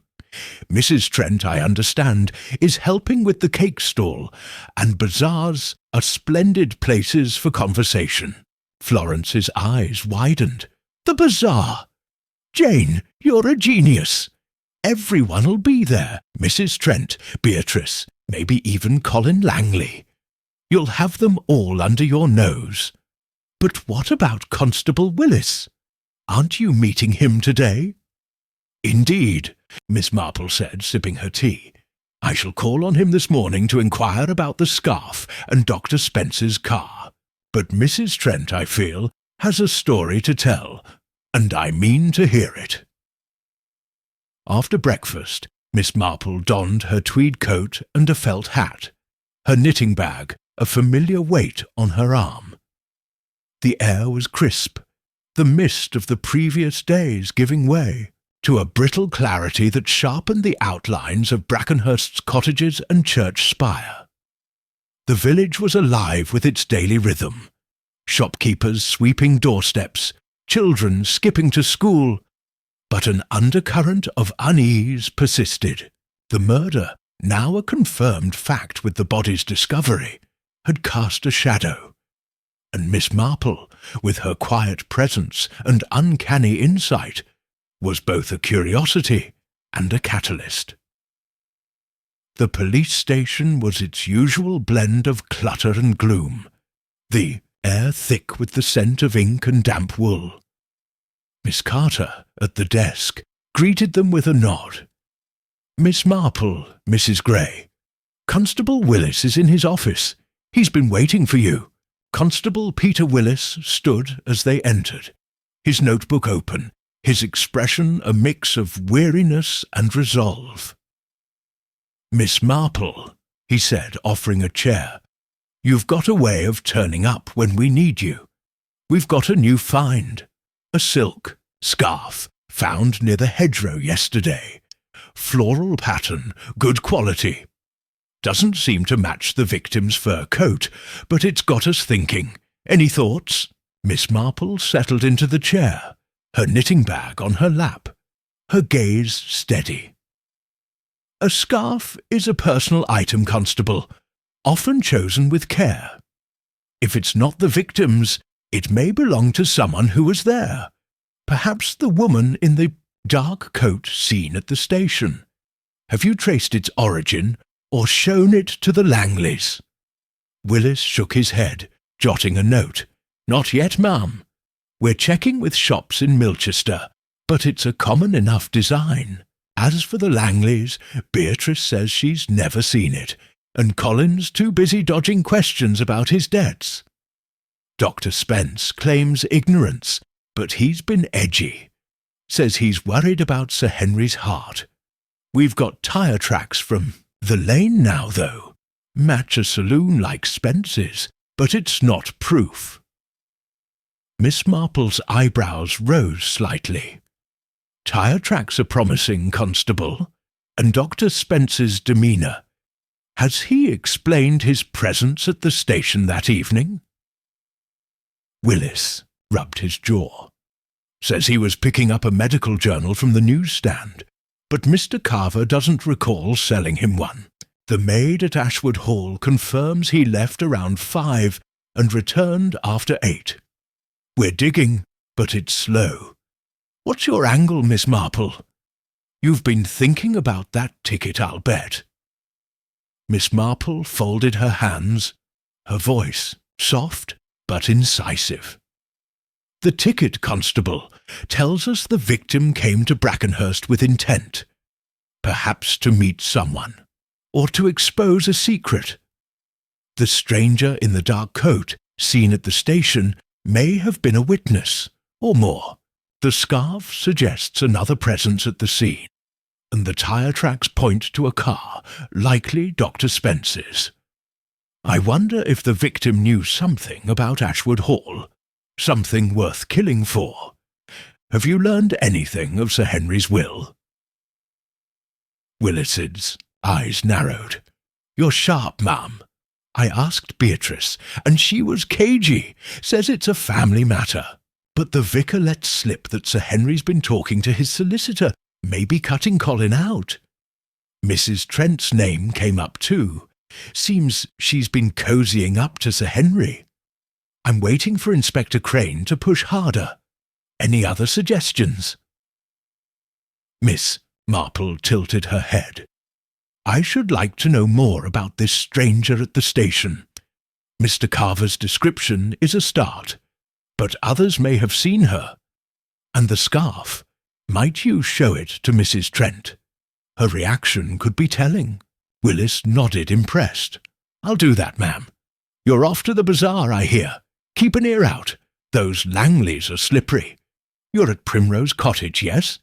I'll let you know what we find." "Thank you, Constable," Miss Marple said, rising. "I shall call again tomorrow." As they left the station, Florence was alight with excitement. "Jane, that scarf's a breakthrough. Do you think it's Mrs. Trent's? She's got that flashy style, and she was so cool at the tea, like she's hiding something." "Mrs. Trent is indeed a puzzle," Miss Marple said, her eyes scanning the village green. "Her composure is a shield, Florence, but shields crack under pressure. The bazaar will be a chance to test her. Let us prepare. Bazaars, you know, are as much about people as they are about cakes." The church bazaar, held in the parish hall, was a riot of colour and chatter, its tables laden with jams, knitted scarves, and homemade cakes. Villagers thronged the stalls, their voices mingling with the clink of coins and the scent of fresh-baked goods. Miss Marple, in her sensible coat and hat, moved through the crowd with Florence, her unassuming presence belying her keen observation. The Langleys were present. Beatrice, overseeing the raffle with a hawk-like gaze. Colin, charming a group of young women at the tombola, and Mrs. Trent, presiding over the cake stall with a radiant smile that didn't quite reach her eyes. Miss Marple approached the cake stall, her expression one of mild interest. "Mrs. Trent," she said, "what a splendid array! You must have a knack for baking." Mrs. Trent's smile widened, though her eyes were wary.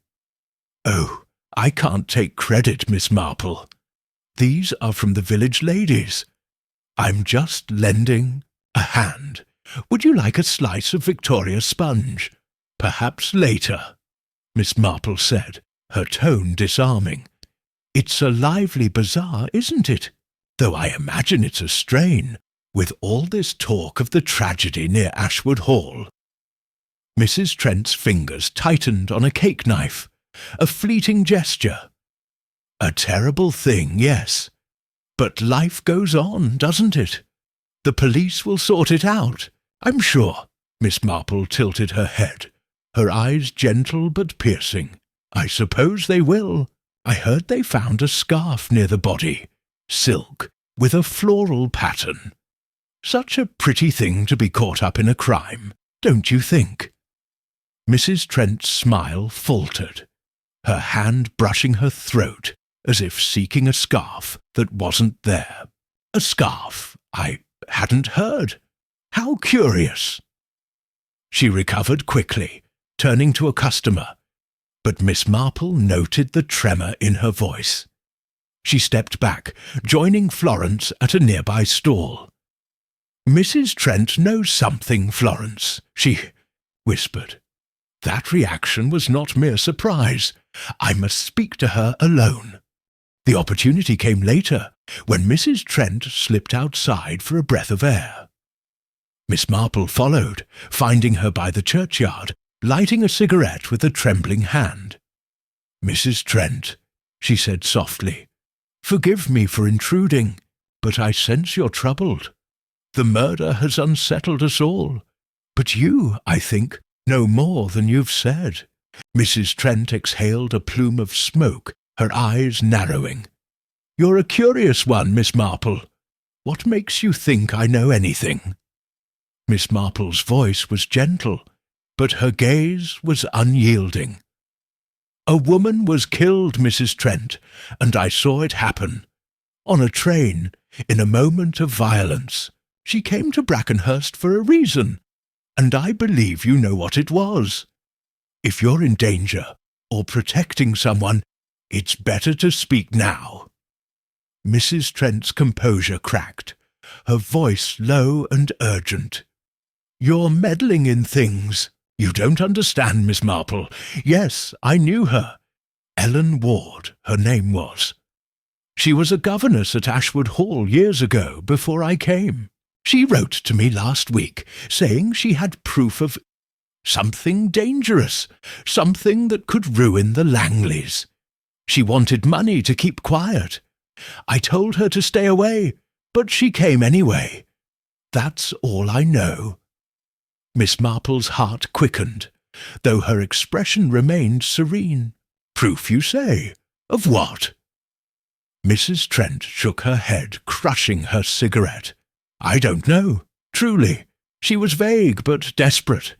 I didn't see her that night, I swear. But if you keep digging, you'll stir up trouble.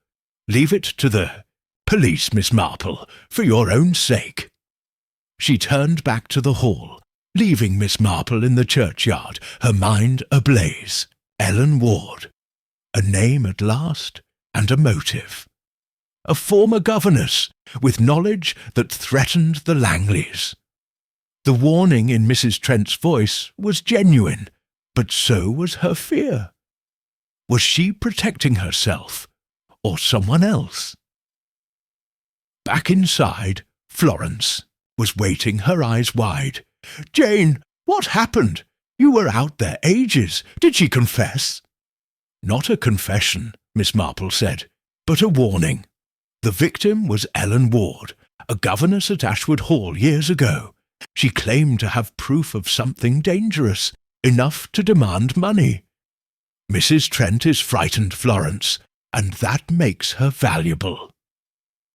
Florence gasped. A governess! And proof, what could it be? Something about Sir Henry's will. "Perhaps," Miss Marple said, her eyes distant, "or something older, buried in the Langleys' past. We must learn more about Ellen Ward. Tomorrow I shall ask Mrs. Pym. She knows the Hall's history. And Constable Willis must hear this. As they drove home, the bazaar's chatter fading behind them, Miss Marple's mind wove the day's clues into a pattern. Ellen Ward's name, Mrs. Trent's warning, the silk scarf, the tyre tracks. They pointed to a secret at Ashwood Hall, one worth killing to protect. The ticket's tale had led her to the victim's identity, and now the widow's warning had opened a new path. With her knitting needles and her unyielding curiosity, Miss Marple was ready to follow it. Chapter 7. The Doctor's Discrepancy.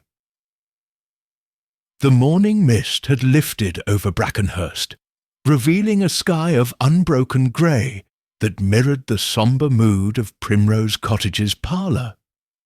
Miss Jane Marple sat by the window, her knitting needles moving with a quiet rhythm, though her bright bird-like eyes were fixed on a mental tapestry far more intricate than the pale pink shawl in her lap. The murder on the 6:15 train from London. The woman in the grey fur coat, now known as Ellen Ward, strangled in a fleeting, violent moment, had woven itself into a complex puzzle. Ellen, a former governess at Ashwood Hall, had come to Brackenhurst with proof of a dangerous secret, only to meet her death in a hedgerow near the estate. The train ticket, the silver cufflink engraved with a C, the silk scarf, and the grey saloon car tied to Dr. Arthur Spence were threads Miss Marple was steadily unravelling. Today, her focus was on Dr. Spence, whose presence at the station and evasive demeanour suggested a discrepancy that could not be ignored. Florence Gray swept into the room, her arms laden with a breakfast tray of tea, toast, and a jar of homemade plum jam, her face alight with the morning's gossip. "Jane, you should hear what's being said at the greengrocer's. They're all talking about Dr. Spence. Seems he was seen at the chemist's yesterday, buying something in a hurry and looking as nervous as a cat. And Mrs. Pym says the police have been back to Ashwood Hall, asking about his car again. Do you think he's the one?" Miss Marple set her knitting aside, her fingers brushing the timetable that lay open on the table. "Dr. Spence is certainly a figure of interest, Florence. A nervous purchase at the chemist's and repeated questions about his car, most suggestive. Did Mrs. Pym mention what he bought, or anything else about the police's inquiries?" Florence poured tea, her eyes wide with excitement. She didn't hear what it was. Something in a small bottle, she thinks. But the chemist wouldn't. Say, as for the police, they're looking into tyre tracks from the lane, and there's talk of a witness who saw Spence's car near the station not once, but twice that evening. Jane, it's got to be him, hasn't it? Miss Marple sipped her tea, her expression serene but her mind racing. It is tempting to think so, Florence, but temptation is the enemy of truth.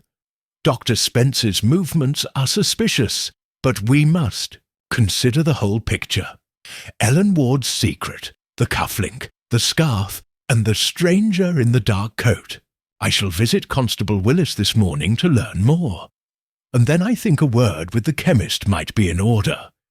Chemists, you know, see much that others miss. Florence clapped her hands, nearly spilling the tea. The chemist!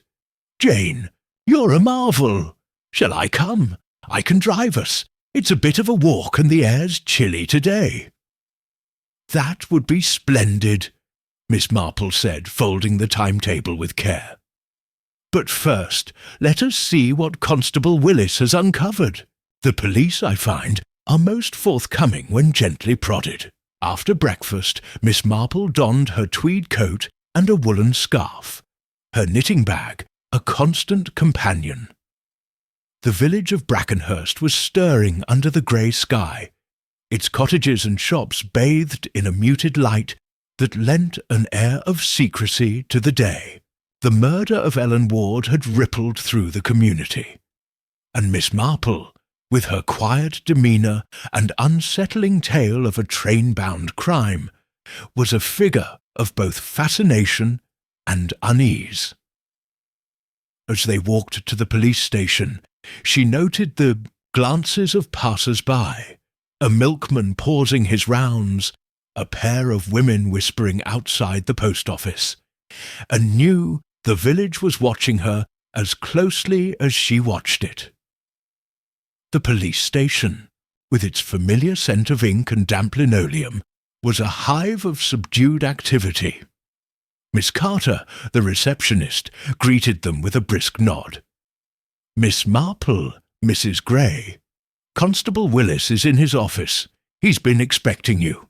Constable Peter Willis stood as they entered, his lanky frame hunched over a desk cluttered with reports and a muddy plaster cast of a tyre track. His sandy hair was dishevelled, but his eyes held a spark of determination. "Miss Marple," he said, offering a chair. "You've got a nose for timing. We've got new evidence, and after your help with the scarf and Ellen Ward's name, I'd value your thoughts." Miss Marple settled into the chair, her knitting bag on her lap, her gaze steady. "I'm glad to assist, Constable. Have you traced the silk scarf, or learned more about Dr. Spence's movements?" Willis nodded, flipping open his notebook. "The scarf's a dead end so far. No one at Ashwood Hall claims it, and the shops in Milchester sell dozens like it. But Spence, he's another story. We've got two witnesses now. Mr. Dobbs, who saw his grey saloon in the lane around 7, and Miss Lyle, the postmistress, who saw it near the station at 6 and again at past. Spence says he was at the hall all evening, tending Sir Henry, but the maid swears he left at 5 and didn't return till nearly 9. And then there's this." He tapped the plaster cast. "Tyre tracks from the lane, a match for Spence's car. Not proof, but close." Miss Marple's eyebrows rose slightly, her mind on the chemist's purchase. "A compelling discrepancy, Constable. Dr. Spence's alibi is fraying. Have you asked him about the station visits, or this purchase at the chemist's?" Willis rubbed his jaw, his expression grim. "We pressed him yesterday. He claims he went to the station to collect a package. Some medical supplies, he says, but Mr. Hawkins doesn't recall any package. As for the chemist, he admits buying a bottle of sedative, says it was for Sir Henry's nerves. The chemist confirms it, but it's odd. He bought it in a rush, paid cash, and didn't want a receipt. We're checking if it's tied to the victim, but Ellen Ward died of strangulation, not poison." Miss Marple folded her hands, her voice soft but incisive. "A sedative, you say? Curious, for a man so insistent on his duties at the hall. The tyre tracks and station sightings suggest he was elsewhere. Perhaps meeting Ellen Ward or moving her body. I wonder, Constable, if you've learned anything of Ellen's time as governess at Ashwood Hall. Mrs. Trent said she had proof of a dangerous secret. That secret, I suspect, is the heart of this crime." Willis's eyes narrowed, impressed. "You're ahead of me, ma'am. We've asked Beatrice Langley about Ellen Ward. She was governess to Colin and Beatrice 20 years ago, left under a cloud. Something about a dispute with Sir Henry. Beatrice claims it was a trivial matter, but she got cagey when we mentioned the will. Seems Sir Henry's been revising it, possibly favouring Beatrice over Colin. Mrs. Trent's been mentioned too. Rumour is she's angling for a share. I'm waiting for Inspector Crane to dig deeper. What's your next move, Miss Marple?" Miss Marple tilted her head, her eyes distant. "I should like to know more about this sedative, and whether Dr. Spence's car was seen elsewhere that evening. The station is a focal point. Ellen alighted there, and the stranger in the dark coat was nearby. Might you inquire with other villagers, shopkeepers perhaps, about a woman in a dark coat, or a man with silver cufflinks? And the will, its details could be crucial." Willis jotted a note, his respect evident. "I'll do that, ma'am. You're off to the chemist, I hear? Be careful. Spence is slippery. You're at Primrose Cottage, yes? I'll keep you posted." "Thanks. You, Constable," Miss Marple said, rising. "I shall call again tomorrow." As they left the station, Florence was practically vibrating with excitement. "Jane, it's Spence, isn't it? The car, the sedative, the lies, he's up to his. Neck in it. What's the chemist going to tell us?" "We shall see, Florence," Miss Marple said, her eyes scanning the village green. "Dr. Spence's discrepancy is significant, but the puzzle is larger than one man. Ellen Ward's secret, the cufflink, the scarf, they all point to Ashwood Hall. The chemist may add a piece to the picture. The chemist's shop, a narrow establishment wedged between the bakery and a cobbler, was a haven of polished wood and glass bottles, its air sharp with the scent of herbs and antiseptics. Mr. Pritchard, the chemist, was a wiry man with a meticulous air, his spectacles glinting as he greeted them. "Mrs. Gray, and Miss Marple, is it? I've heard you're helping the police. What can I do for you?" Miss Marple smiled, her tone disarming. "Only a small matter, Mr. Pritchard. I understand Dr. Spence made a purchase here yesterday. A sedative, I believe. Might you tell me more? It's a delicate inquiry, but most helpful." Pritchard hesitated, polishing a bottle with a cloth. "Well, now, it's not my place to gossip, but since it's for the police, yes, Dr. Spence came in yesterday, late afternoon. Bought a bottle of chloral hydrate, said it was for Sir Henry's insomnia. Paid cash, didn't want a receipt, which was odd. He's usually particular about records.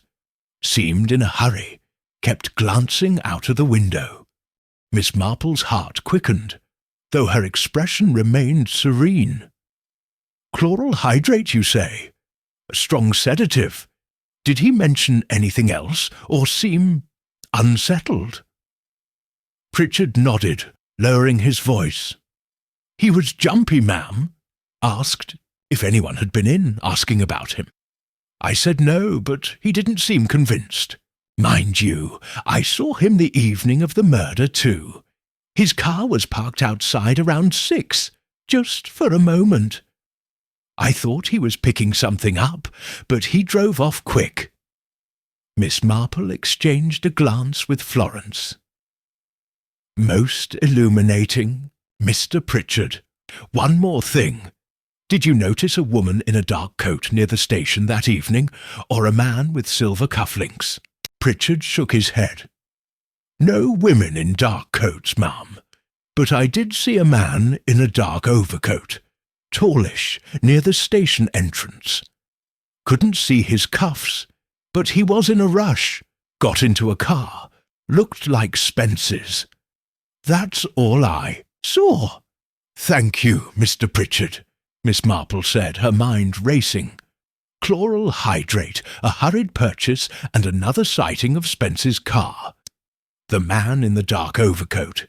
Could he be the killer, or Spence himself? The sedative raised. New questions. Was it truly for Sir Henry, or part of a darker plan? As they drove back to Primrose Cottage, Florence was a flurry of questions. Jane? Chloral hydrate? Could he have used it on Ellen Ward? Or is he planning something else? And that man at the station, it's got to be Spence. It is possible, Miss Marple said, settling into the passenger seat. But chloral hydrate is an odd choice for murder. Ellen was strangled, not drugged. The sedative may relate to Sir Henry or to Spence's nerves. The car sightings are damning, but the cufflink suggests another hand. We must learn more about Ellen's secret, what proof she had, and who it threatened. At the cottage, Miss Marple spread her notepad and timetable, her fingers tracing the 6 pins route. The murder had occurred just before Brackenhurst. The body moved to the hedgerow by car. Spence's alibi was crumbling, but the stranger in the dark coat and the silk scarf hinted at another player. She recalled Mrs. Trent's warning. Ellen's proof could ruin the Langleys, and Beatrice's caginess about the will, Colin's debts, Sir Henry's frailty, and Mrs. Trent's ambitions were all motives. But Spence's discrepancy was the sharpest thread. Florence, bringing a tray of sandwiches, peered over her shoulder. "Jane, you're deep in it now. What's next? You're not stopping, are you?" "Stopping!" Miss Marple's eyes twinkled as she picked up her knitting. "My dear Florence, I am only warming up. Tomorrow I shall ask Mrs. Pym about Ellen Ward's time at Ashwood Hall, and I must see Constable Willis about the sedative. Its purpose may be the key." Florence grinned. "You're a bloodhound, Jane. I'll bet you've got the killer's name already." Miss Marple's needles flashed, her voice soft but resolute. "Not yet, Florence, but Dr. Spence's discrepancy is a crack in the facade, and cracks, you know, let in the light." As the grey day faded into evening, Miss Marple sat by the fire, her mind weaving the day's clues into a pattern. Ellen Ward's death was no random act. It was a calculated strike to protect a secret. The ticket, the cufflink, the scarf, the car, and now the sedative. They were signposts to the truth, and Miss Marple, with her quiet persistence, was determined to follow them. Chapter 8. The tracks and the truth. The morning air in Brackenhurst carried a sharp bite, the kind that nipped at fingertips and quickened the step, as Miss Jane Marple sat in the parlour of Primrose Cottage, her knitting needles poised but still. Before her, spread across the polished oak table, lay a railway timetable, a hand-drawn map of the village, and a notepad filled with her neat, spidery handwriting. The murder on the 6:15 train from London. The woman in the grey fur coat, identified as Ellen Ward, strangled in a fleeting violent moment, had grown into a labyrinth of clues. The train ticket, the silver cufflink engraved with a C, the silk scarf, the grey saloon car linked to Dr. Arthur Spence, and the mysterious woman in a dark coat at the station were threads in a tapestry Miss Marple was steadily weaving. Today, her focus was on the railway tracks themselves, the silent witnesses to the crime, and the truths they might reveal about Ellen's final journey. Florence Gray bustled in, her arms laden with a breakfast tray of tea, poached eggs, and a rack of toast, her face alight with the morning's gossip. "Jane, the village is in an uproar. I met Mrs. Pym at the dairy, and she says the police have been combing the railway embankment near the station, looking for heaven knows what, and there's talk of a letter found in Ellen Ward's lodgings in London, something about Ashwood Hall. Do you think it's the proof Mrs. Trent mentioned?" Miss Marple looked up, her bright bird-like eyes gleaming with interest. "A letter, Florence, that is most significant.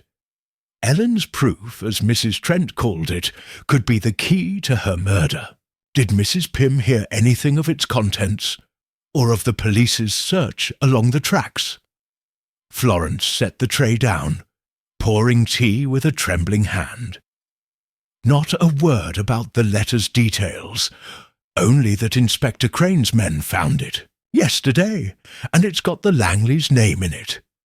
As for the tracks, Mrs. Pym says they're looking for anything the killer might have dropped. Tools, maybe, or another clue like that cufflink. Jane, it's all pointing to Ashwood Hall, isn't it? Miss Marple buttered a slice of toast, her movements deliberate. It certainly seems so, Florence, but appearances can be deceptive. The railway tracks are more than a path for trains. They are a stage for this crime. Ellen Ward alighted from the 6:10 at Brackenhurst, only to meet her death. The tracks may tell us how or why. I shall visit Constable Willis this morning to learn of this letter, and then I think a walk along the embankment might be in order.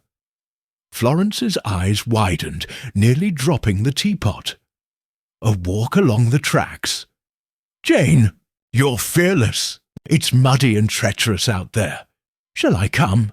I can bring my stout boots, and we'll take the Morris. It's not far.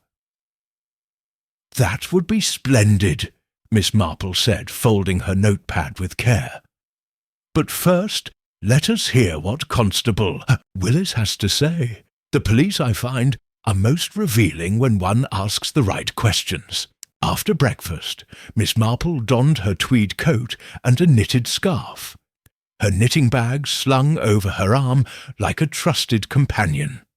The village of Brackenhurst was awake under the grey sky, its cottages and shops bustling with the quiet rhythm of daily life, yet tinged with the unease of a community touched by murder.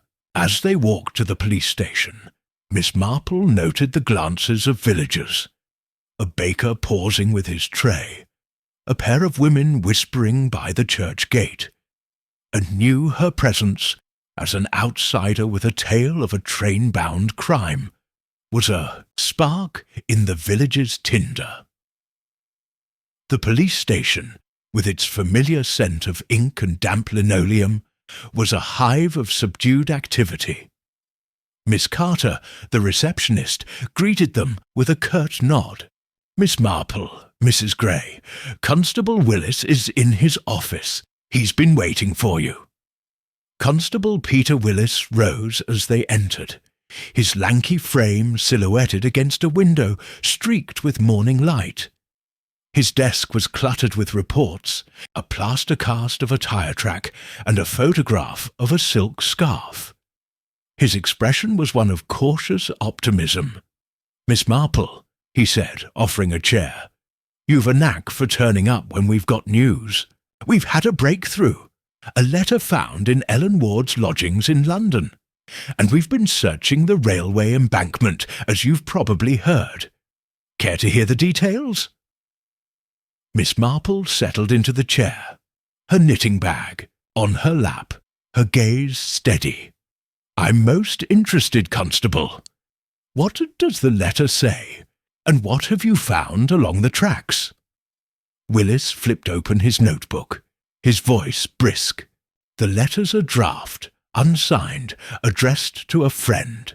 We think Mrs. Trent. Ellen wrote she had proof of a grave wrong at Ashwood Hall, something tied to Sir Henry Langley's past. She hinted at documents, hidden somewhere, that could bring ruin. She asked for money to stay silent, but there's no reply. As for the tracks, we found a glove, leather men's, near the embankment where the 6.10 and 6.15 run parallel. Could belong to the killer, but it's worn, no initials. What's your take, Miss Marple?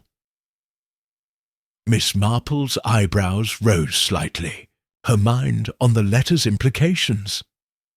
A letter and a glove, most intriguing. Ellen's proof, then, was not mere talk. The glove suggests the killer was careless, or rushed? Have you shown it to the Langleys, or checked it against Dr. Spence's belongings? Willis nodded, jotting a note. We're taking it to Ashwood Hall today. Spence is still our focus. His car's tyre tracks match the lane, and his alibi's full of holes. He says he was at the hall, but the maid insists he was out from 5 to 9. We asked about the sedative he bought, chloral hydrate, and he claims it's for Sir Henry's insomnia, but Sir Henry's records show no prescription. We're checking if it's linked to Ellen, though she wasn't drugged. Any thoughts on the tracks, ma'am? Miss Marple folded her hands, her voice soft but precise. The tracks, Constable, are where this crime began. The 6:10 and 6:15 aligned briefly, just before Brackenhurst, allowing me to witness the murder. Ellen alighted at the station, but her body was found half a mile away, suggesting she was moved by car, likely Dr. Spence's. The glove may belong to her killer, dropped in haste as he left the train. I wonder if the embankment holds more, perhaps a trace of Ellen's documents, or a sign of struggle. Have you searched the station platform again, or asked about a man in a dark overcoat? Willis's eyes narrowed, impressed. You're sharp, ma'am. We've combed the platform, but nothing new. The overcoat man, Mr. Pritchard's sighting, matches Spence's build, but we've no proof. We're asking villagers about a woman, in a dark coat too, but no leads. I'll have the embankment searched again, focusing on the alignment point. What else would you suggest? Miss Marple tilted her head, her eyes distant. Ellen's letter mentions documents.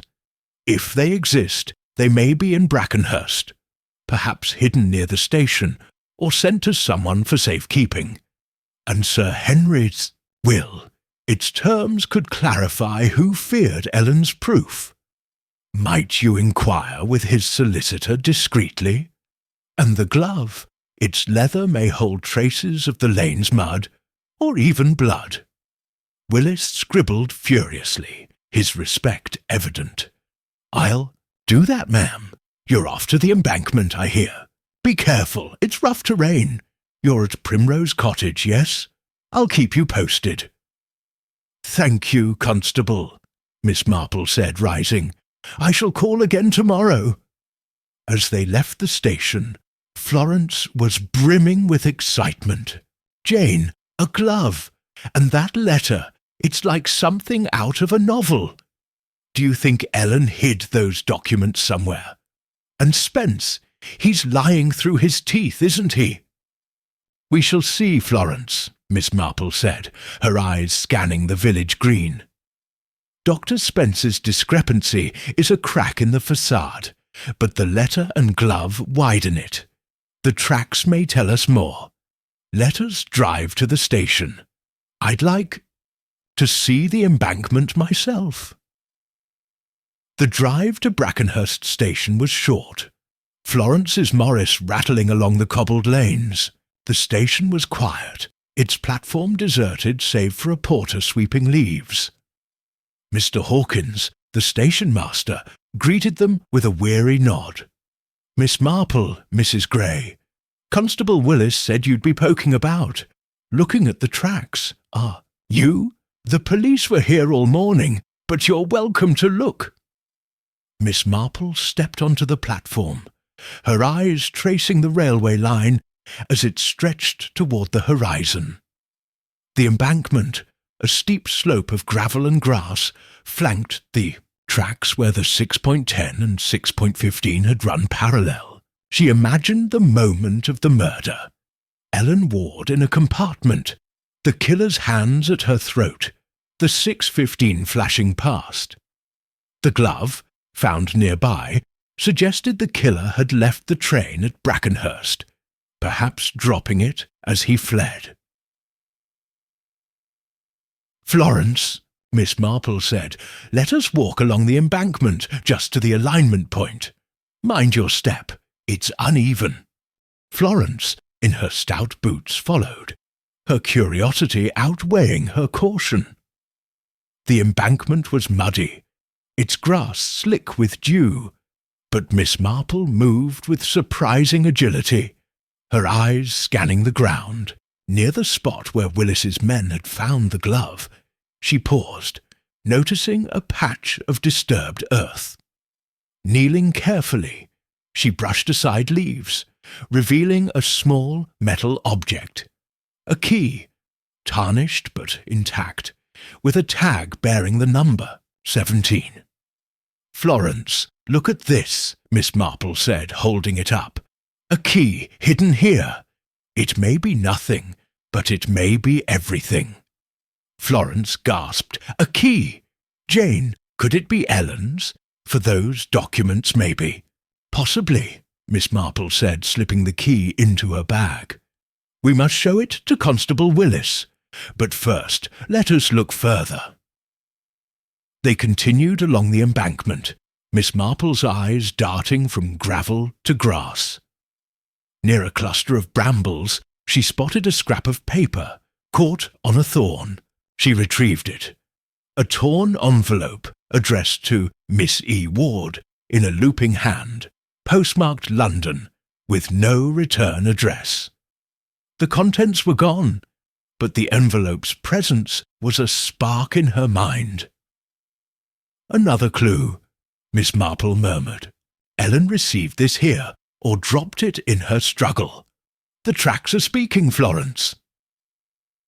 Back at the station, Miss Marple showed the key and envelope to Mr. Hawkins, who scratched his head. "Never seen that key, ma'am, but we've got lockers in the waiting room. Number 17's one of them. Could be a match. The envelope? No idea, but I'll tell Willis." They inspected the locker, a rusty metal box in the waiting room's corner. The key fit perfectly, but the locker was empty, its interior scratched as if recently cleared. Miss Marple's heart sank, but her resolve hardened. "Someone has been here," she said. "Ellen's documents, perhaps, or something. Else, we must trace this envelope's sender." As they drove back to Primrose Cottage, Florence was a flurry of questions. "Jane, the key, the envelope, it's all connected, isn't it? Do you think Spence took the documents? Or Mrs. Trent?" "It is too early to say," Miss Marple said, her eyes on the passing cottages. "But the tracks have told a truth. Ellen, Ward was here and her killer was too. The key and envelope suggest she hid something or meant to. The glove points to a man, and the car to Spence. But the stranger in the dark coat lingers in my mind. We must learn who sent that letter." At the cottage, Miss Marple spread her finds on the table, alongside the timetable and map. Florence, bringing a tray of sandwiches, peered over her shoulder. "Jane, you're building a case, aren't you? What's next?" Miss Marple picked up her knitting, the needles resuming their click-clack. "Tomorrow I shall ask Mrs. Pym about Ellen's time at Ashwood Hall. Her dispute with Sir Henry may hold the secret, and I must see Constable Willis about the key and envelope. The will, too. Its terms are crucial." Florence grinned. "You're unstoppable, Jane. I'll bet you're close to the truth."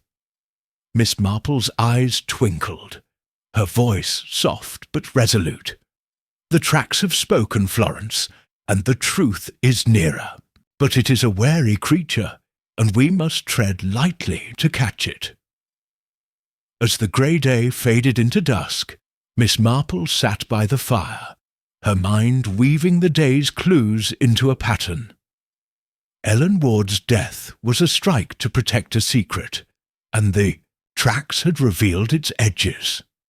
The key, the envelope, the glove, the car, they were signposts, and Miss Marple, with her quiet persistence, was ready to follow them to the heart of the mystery. Chapter 9. The Past Unravelled. The morning light in Brackenhurst was a fragile thing, seeping through a veil of clouds to cast a muted glow over Primrose Cottage's parlour. Miss Jane Marple sat at the oak table, her knitting needles stilled for once, her bright bird-like eyes fixed on a collection of clues that had grown as intricate as the pale pink shawl in her bag.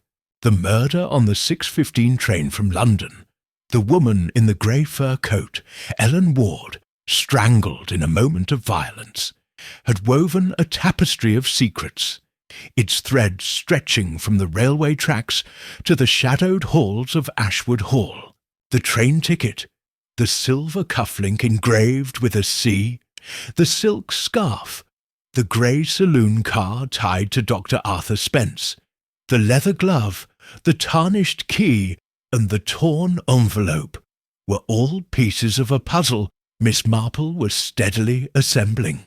Today, her focus was on Ellen Ward's past, a history buried in the Langley family's secrets that might unravel the motive for her death. Florence Gray swept into the room, her arms laden with a breakfast tray of tea, boiled eggs, and a plate of buttered scones, her face alight with the morning's gossip. "Jane, you should hear what's being said at the post office. They're all talking about a row at Ashwood Hall last night. Beatrice Langley and Mrs. Trent shouting about some old scandal.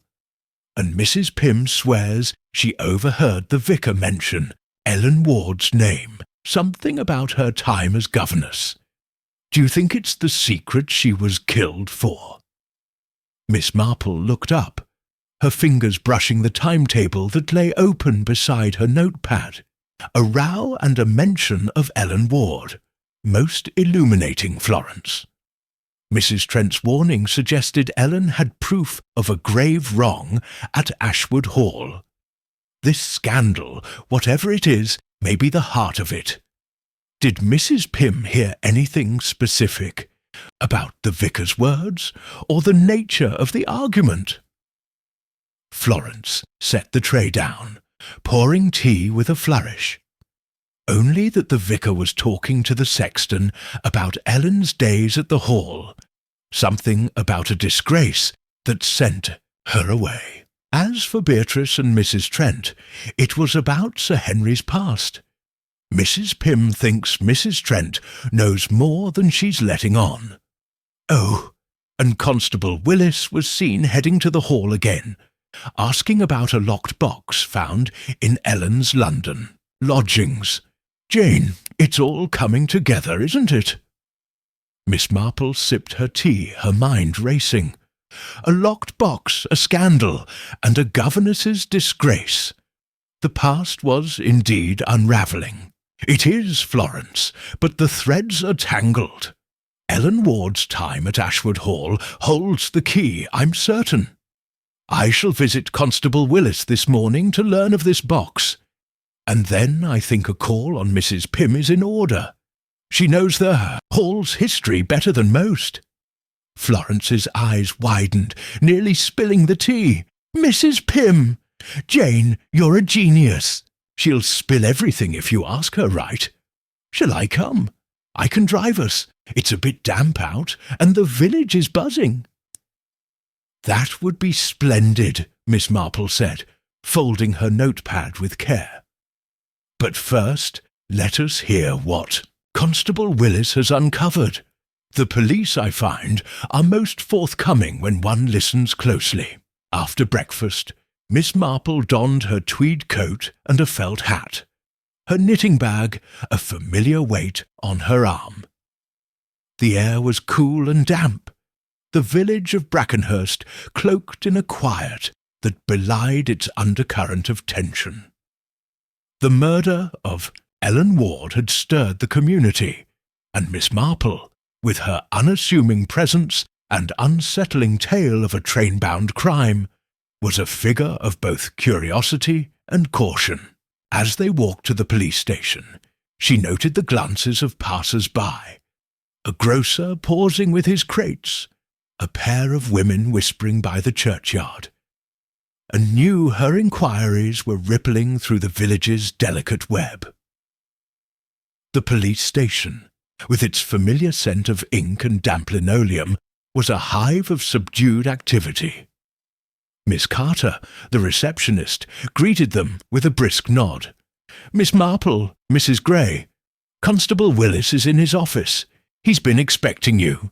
Constable Peter Willis rose as they entered, his lanky frame hunched over a desk cluttered with reports, a plaster cast of a tyre track, and a photograph of a small, locked box. His expression was one of cautious excitement. "Miss Marple," he said, offering a chair, "you've a knack for timing. We've had a find in London, a locked box in Ellen Ward's lodgings, and it's got us stumped, and we're still digging into Dr. Spence's movements. Care to hear the details?" Miss Marple settled into the chair, her knitting bag on her lap, her gaze steady. "I'm most interested, Constable. What is this box? And have you learned more about Ellen Ward's past at Ashwood Hall?" Willis flipped open his notebook, his voice brisk. "The box is metal, about the size of a cigar case, locked tight with no key. Found hidden in Ellen's flat, under a floorboard.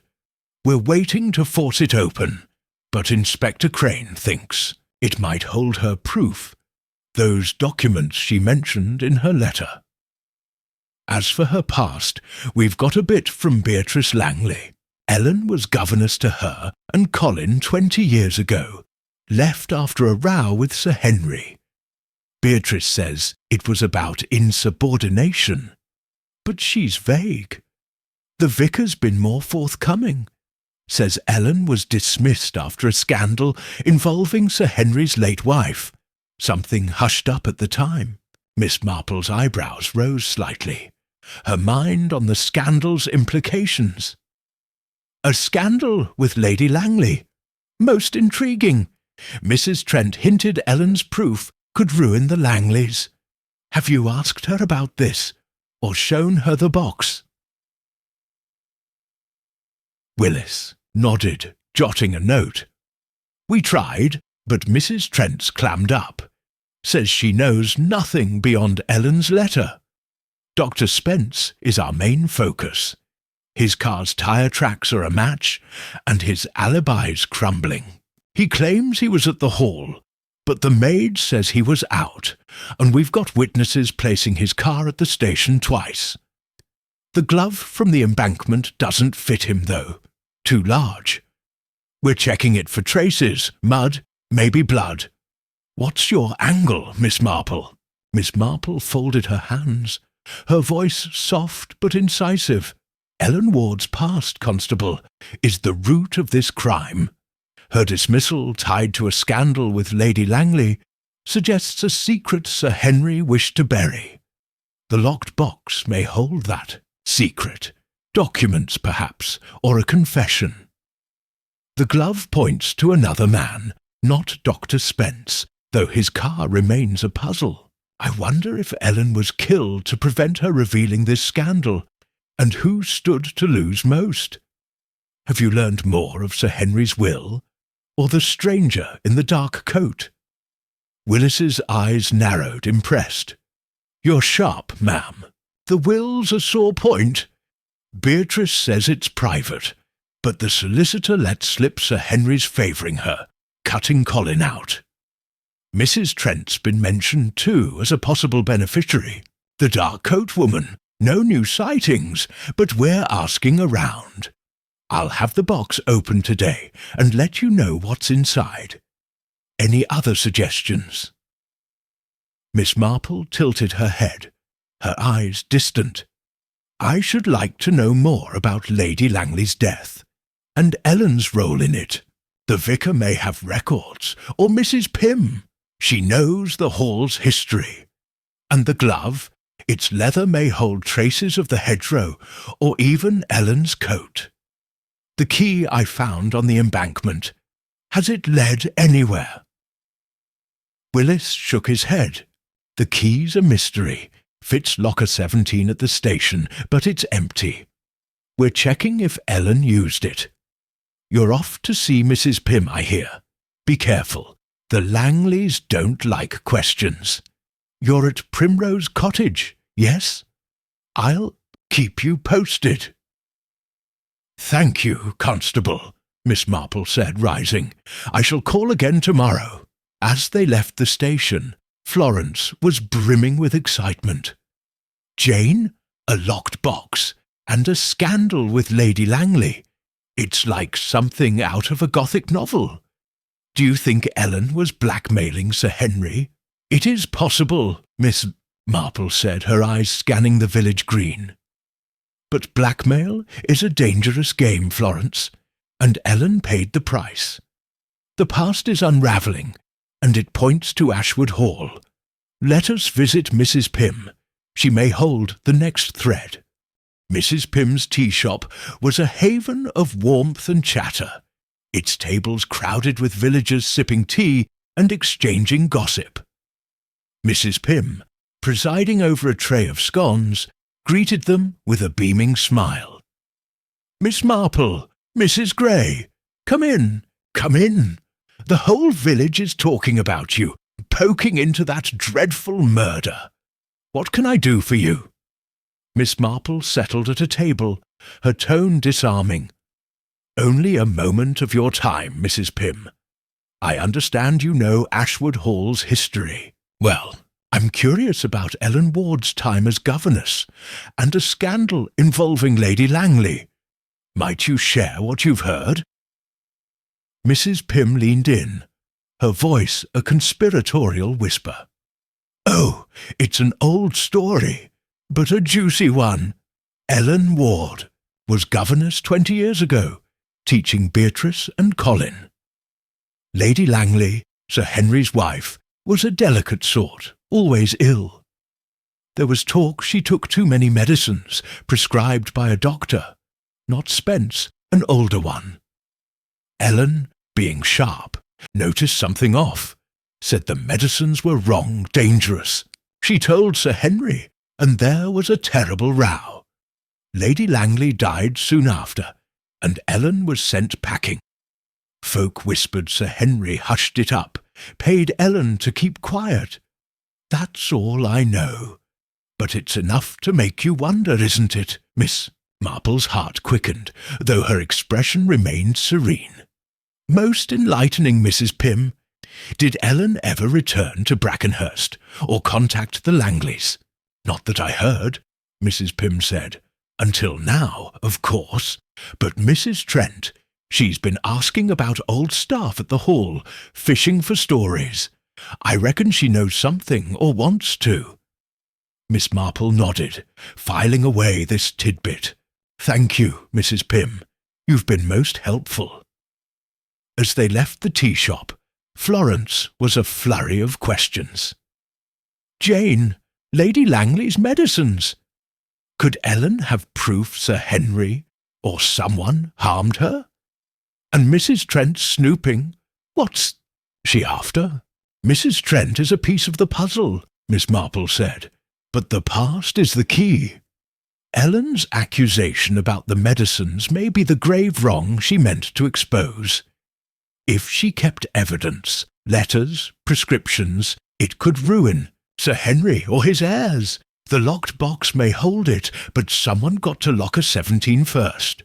Back at Primrose Cottage, Miss Marple spread her notepad and timetable, adding notes on Lady Langley's death. Florence, bringing a tray of sandwiches, peered over her shoulder. "Jane, you're building a case, aren't you? What's next?" Miss Marple picked up her knitting, the needles clicking softly. "Tomorrow I shall ask the vicar about Lady Langley's death. Church records may confirm Ellen's story. And I must see Constable Willis about the box's contents. The will, too. Beatrice's gain is another's loss." Florence grinned. "You're unstoppable, Jane. I'll bet you're close to the truth." Miss Marple's eyes twinkled, her voice soft but resolute. The past has unravelled Florence, and the truth is near. But it is a fragile thing, and we must handle it with care. As the day faded into dusk, Miss Marple sat by the fire, her mind weaving the day's clues into a pattern. Ellen Ward's death was a strike to protect a secret from Ashwood Hall's past, a secret of medicine, death, and silence. The box, the glove, the key, the envelope, they were signposts, and Miss Marple, with her quiet persistence, was ready to follow them to the heart of the mystery. Chapter 10. The Final Gambit. The twilight of Brackenhurst settled over Primrose Cottage like a velvet curtain, its soft gloom pierced by the warm glow of the parlour's fire. Miss Jane Marple sat in her usual armchair, her knitting needles clicking, with a rhythm that belied the storm of thoughts in her bright bird-like eyes. The murder on the 6:15 train from London, the woman in the grey fur coat, Ellen Ward, strangled in a fleeting moment of violence, had woven a tapestry of secrets that stretched from the railway tracks to the shadowed corridors of Ashwood Hall. The train ticket, the silver cufflink engraved with a C, the silk scarf, the grey saloon car linked to Dr. Arthur Spence, the leather glove, the tarnished key, the torn envelope, and the locked box found in Ellen's London lodgings were all threads Miss Marple had meticulously gathered. Now, armed with the truth about Ellen's past and the scandal that had driven her from Ashwood Hall, she was ready to play her final gambit, a trap to unmask the killer and bring justice to a village gripped by fear. Florence Gray entered, her hands clutching a tray of tea and shortbread, her face a mixture of excitement and apprehension.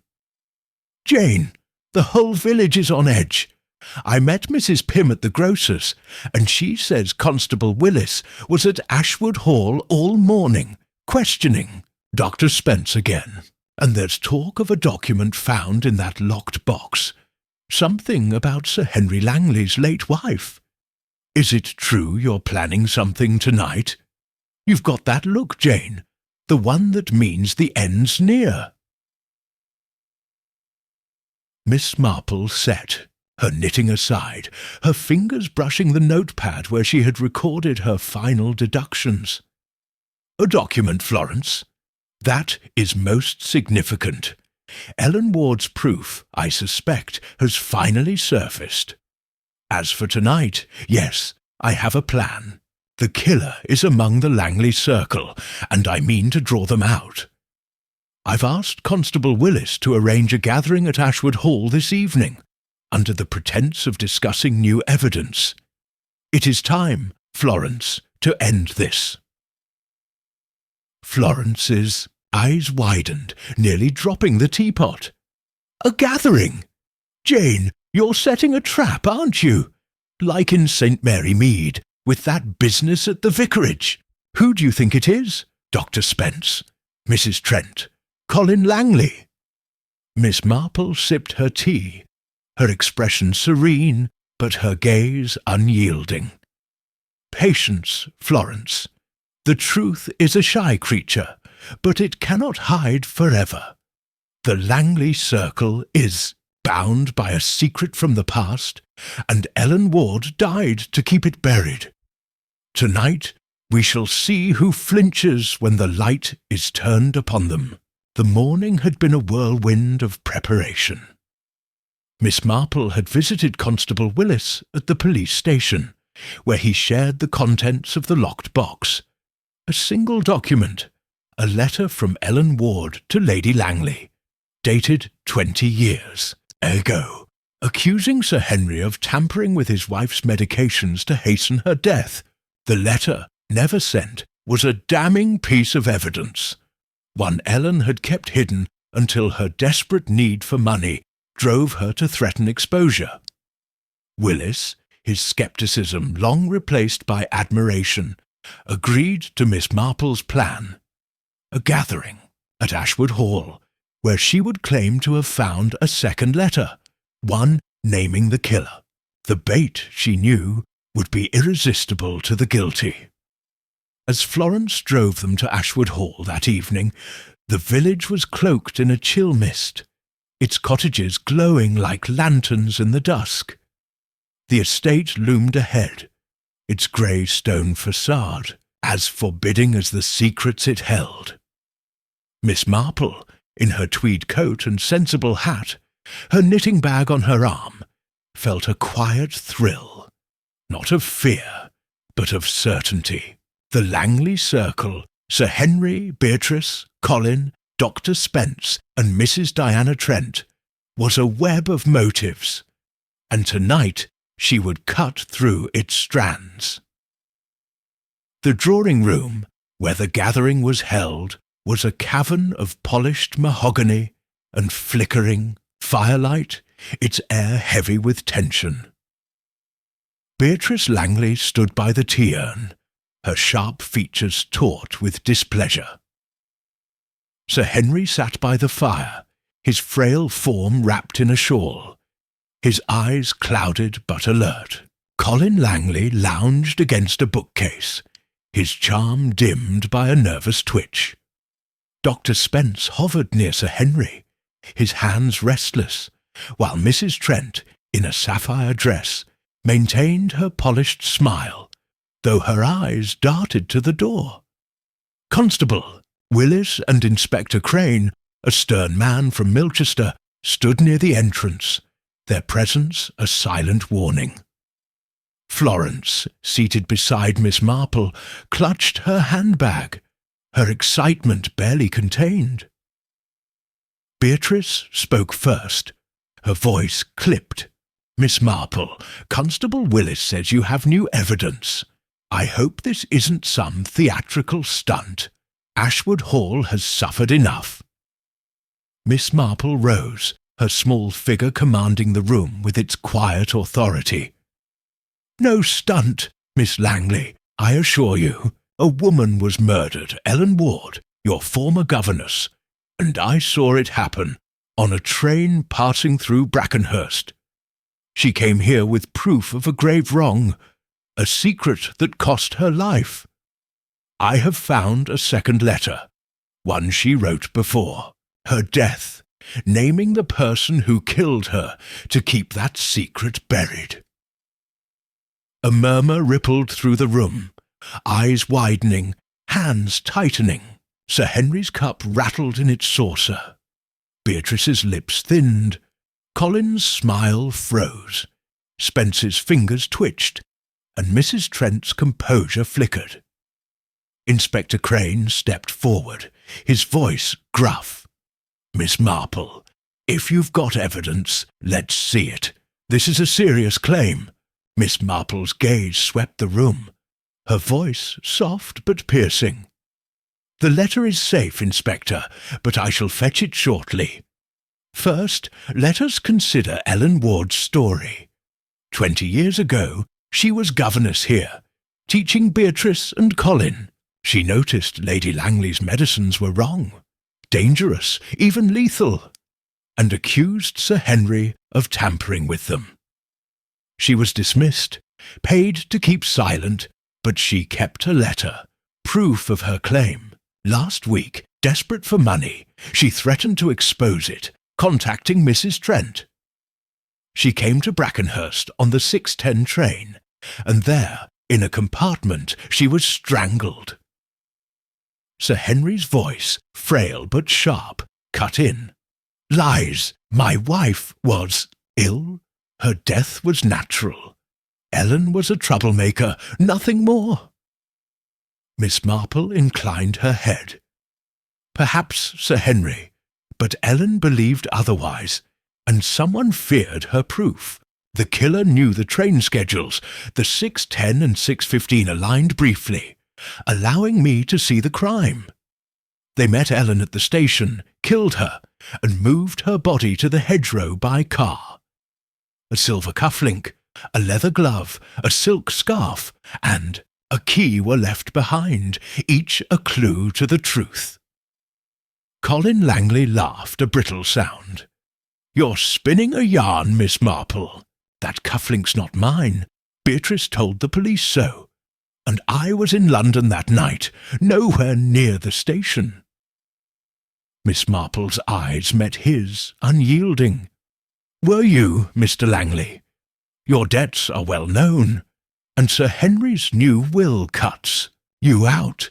Ellen's exposure would have ruined any chance of regaining your uncle's favour. But the cufflink, I think, belongs to another." She turned to Dr. Spence, whose face had paled. "Dr. Spence, your car was seen at the station twice that evening, and tyre tracks match the lane. You claimed to be at the hall, but the maid says you were out.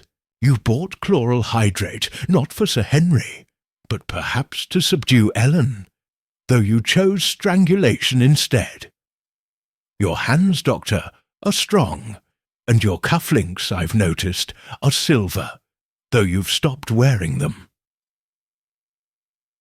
Spence's voice was hoarse. "This is absurd. I was tending Sir Henry. Ask him. The sedative was for his insomnia, and my car. Anyone could have driven it. You've no proof." Miss Marple's gaze shifted to Mrs. Trent, whose smile had vanished. "Mrs. Trent, you knew Ellen Ward, and her letter to you spoke of ruin. You warned me to stop digging, fearing for yourself or someone else. Did you know what Ellen planned, or were you protecting another's secret?" Mrs. Trent's eyes flashed, but she remained silent, her fingers twisting a sapphire ring. Beatrice stepped forward, her voice cold. "Miss Marple, this is enough. You're accusing us all, with nothing but guesses. Where is this letter?" Miss Marple's voice was calm, almost gentle. "It is in the study, Miss Langley, where I left it for safekeeping. I shall fetch it now, and we shall see who it names." She moved toward the study door, her steps deliberate, knowing the killer would follow. The room held its breath, eyes darting, hands clenching. As Miss Marple reached the door, she heard footsteps behind her, quick, almost desperate. She stepped into the study, a small room of dark wood and leather-bound books, and turned to face her pursuer. Dr. Spence stood in the doorway, his face ashen, his hands trembling. "Miss Marple," he said, his voice low, "there is no letter, is there? You're bluffing." Miss Marple's gaze was steady, her voice soft but unyielding. "Am I, Doctor? You followed me here as I knew you would. Ellen Ward's proof was real. A letter accusing Sir Henry of hastening his wife's death. You knew it because you were engaged to Beatrice, and her inheritance depended on that secret staying buried. Ellen came to Brackenhurst to sell her silence, but you met her on the 6:10, strangled her as the trains passed, and drove her body to the hedgerow in your car. The cufflink was yours, dropped in haste, and the glove, too, though you claimed it didn't fit. You took her documents from locker 17, using the key she dropped, but you couldn't destroy her first letter, found in London." Spence's face contorted, a mix of fear and fury. "You can't prove it. The letter names Sir Henry, not me, and the cufflink. Hundreds have them." Constable Willis stepped from behind a curtain, his notebook in hand, Inspector Crane beside him. "That's enough, Dr. Spence," Willis said, his voice firm. "We heard it all. The tyre tracks, the witnesses, the sedative you never prescribed, and now this. You're under arrest for the murder of Ellen Ward." Spence lunged for the door, but Crane was faster, seizing his arm. As they led him away, his protests echoed through the hall. Miss Marple returned to the drawing-room, where the Langleys sat in stunned silence. Sir Henry's head was bowed, Beatrice's face was stone, Colin's eyes were wide, and Mrs. Trent's composure had shattered, tears streaking her face. Inspector Crane addressed the room, his voice gruff. Miss Marple's trap worked as she said it would. Spence killed Ellen Ward to protect his future with Beatrice, fearing her inheritance would be lost if Sir Henry's past came to light. The letter in London, the cufflink, the glove, all point to him. We'll need statements from you all, but the case is closed. Beatrice's voice was a whisper. And my father? The letter about my mother? Miss Marple's tone was gentle. That is for you to decide, Miss Langley. Ellen's proof was her truth, but justice has been served for her death. The past need not destroy the present. As the police escorted the Langleys to give statements, Florence gripped Miss Marple's arm, her voice trembling with awe. Jane, you did it! You caught him! How did you know it was Spence? Miss Marple settled into a chair, her knitting bag at her side, her voice calm. It was the discrepancy, Florence. Spence's alibi, his car, his sedative, all at odds with the truth. The cufflink was a clue, but his fear was the proof. He loved Beatrice, or her fortune, and Ellen's threat was too great. The tracks, the ticket, the past, they all led to him. Back at Primrose Cottage, as the fire crackled and the night deepened, Florence poured tea, her questions unending. Jane, what about Mrs. Trent and Colin? Will they be all right? Miss Marple picked up her knitting, the needles resuming their click-clack. Mrs. Trent was frightened, Florence, but not guilty. Colin's debts will trouble him, but he is no killer. As for Ashwood Hall, it will heal in time. Secrets, you know, are heavy burdens, but truth is lighter. Florence grinned, settling into a chair. You're a wonder, Jane. What's next? Another mystery?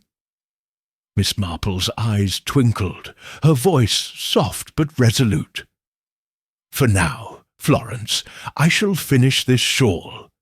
But life, I find, always has another puzzle waiting. As the mist thickened outside, Miss Marple sat by the fire, her mind at peace. Ellen Ward's death had been avenged, the Langley circle's secrets laid bare. The final gambit had been played, and justice, as always, had prevailed. In her quiet, unyielding hands,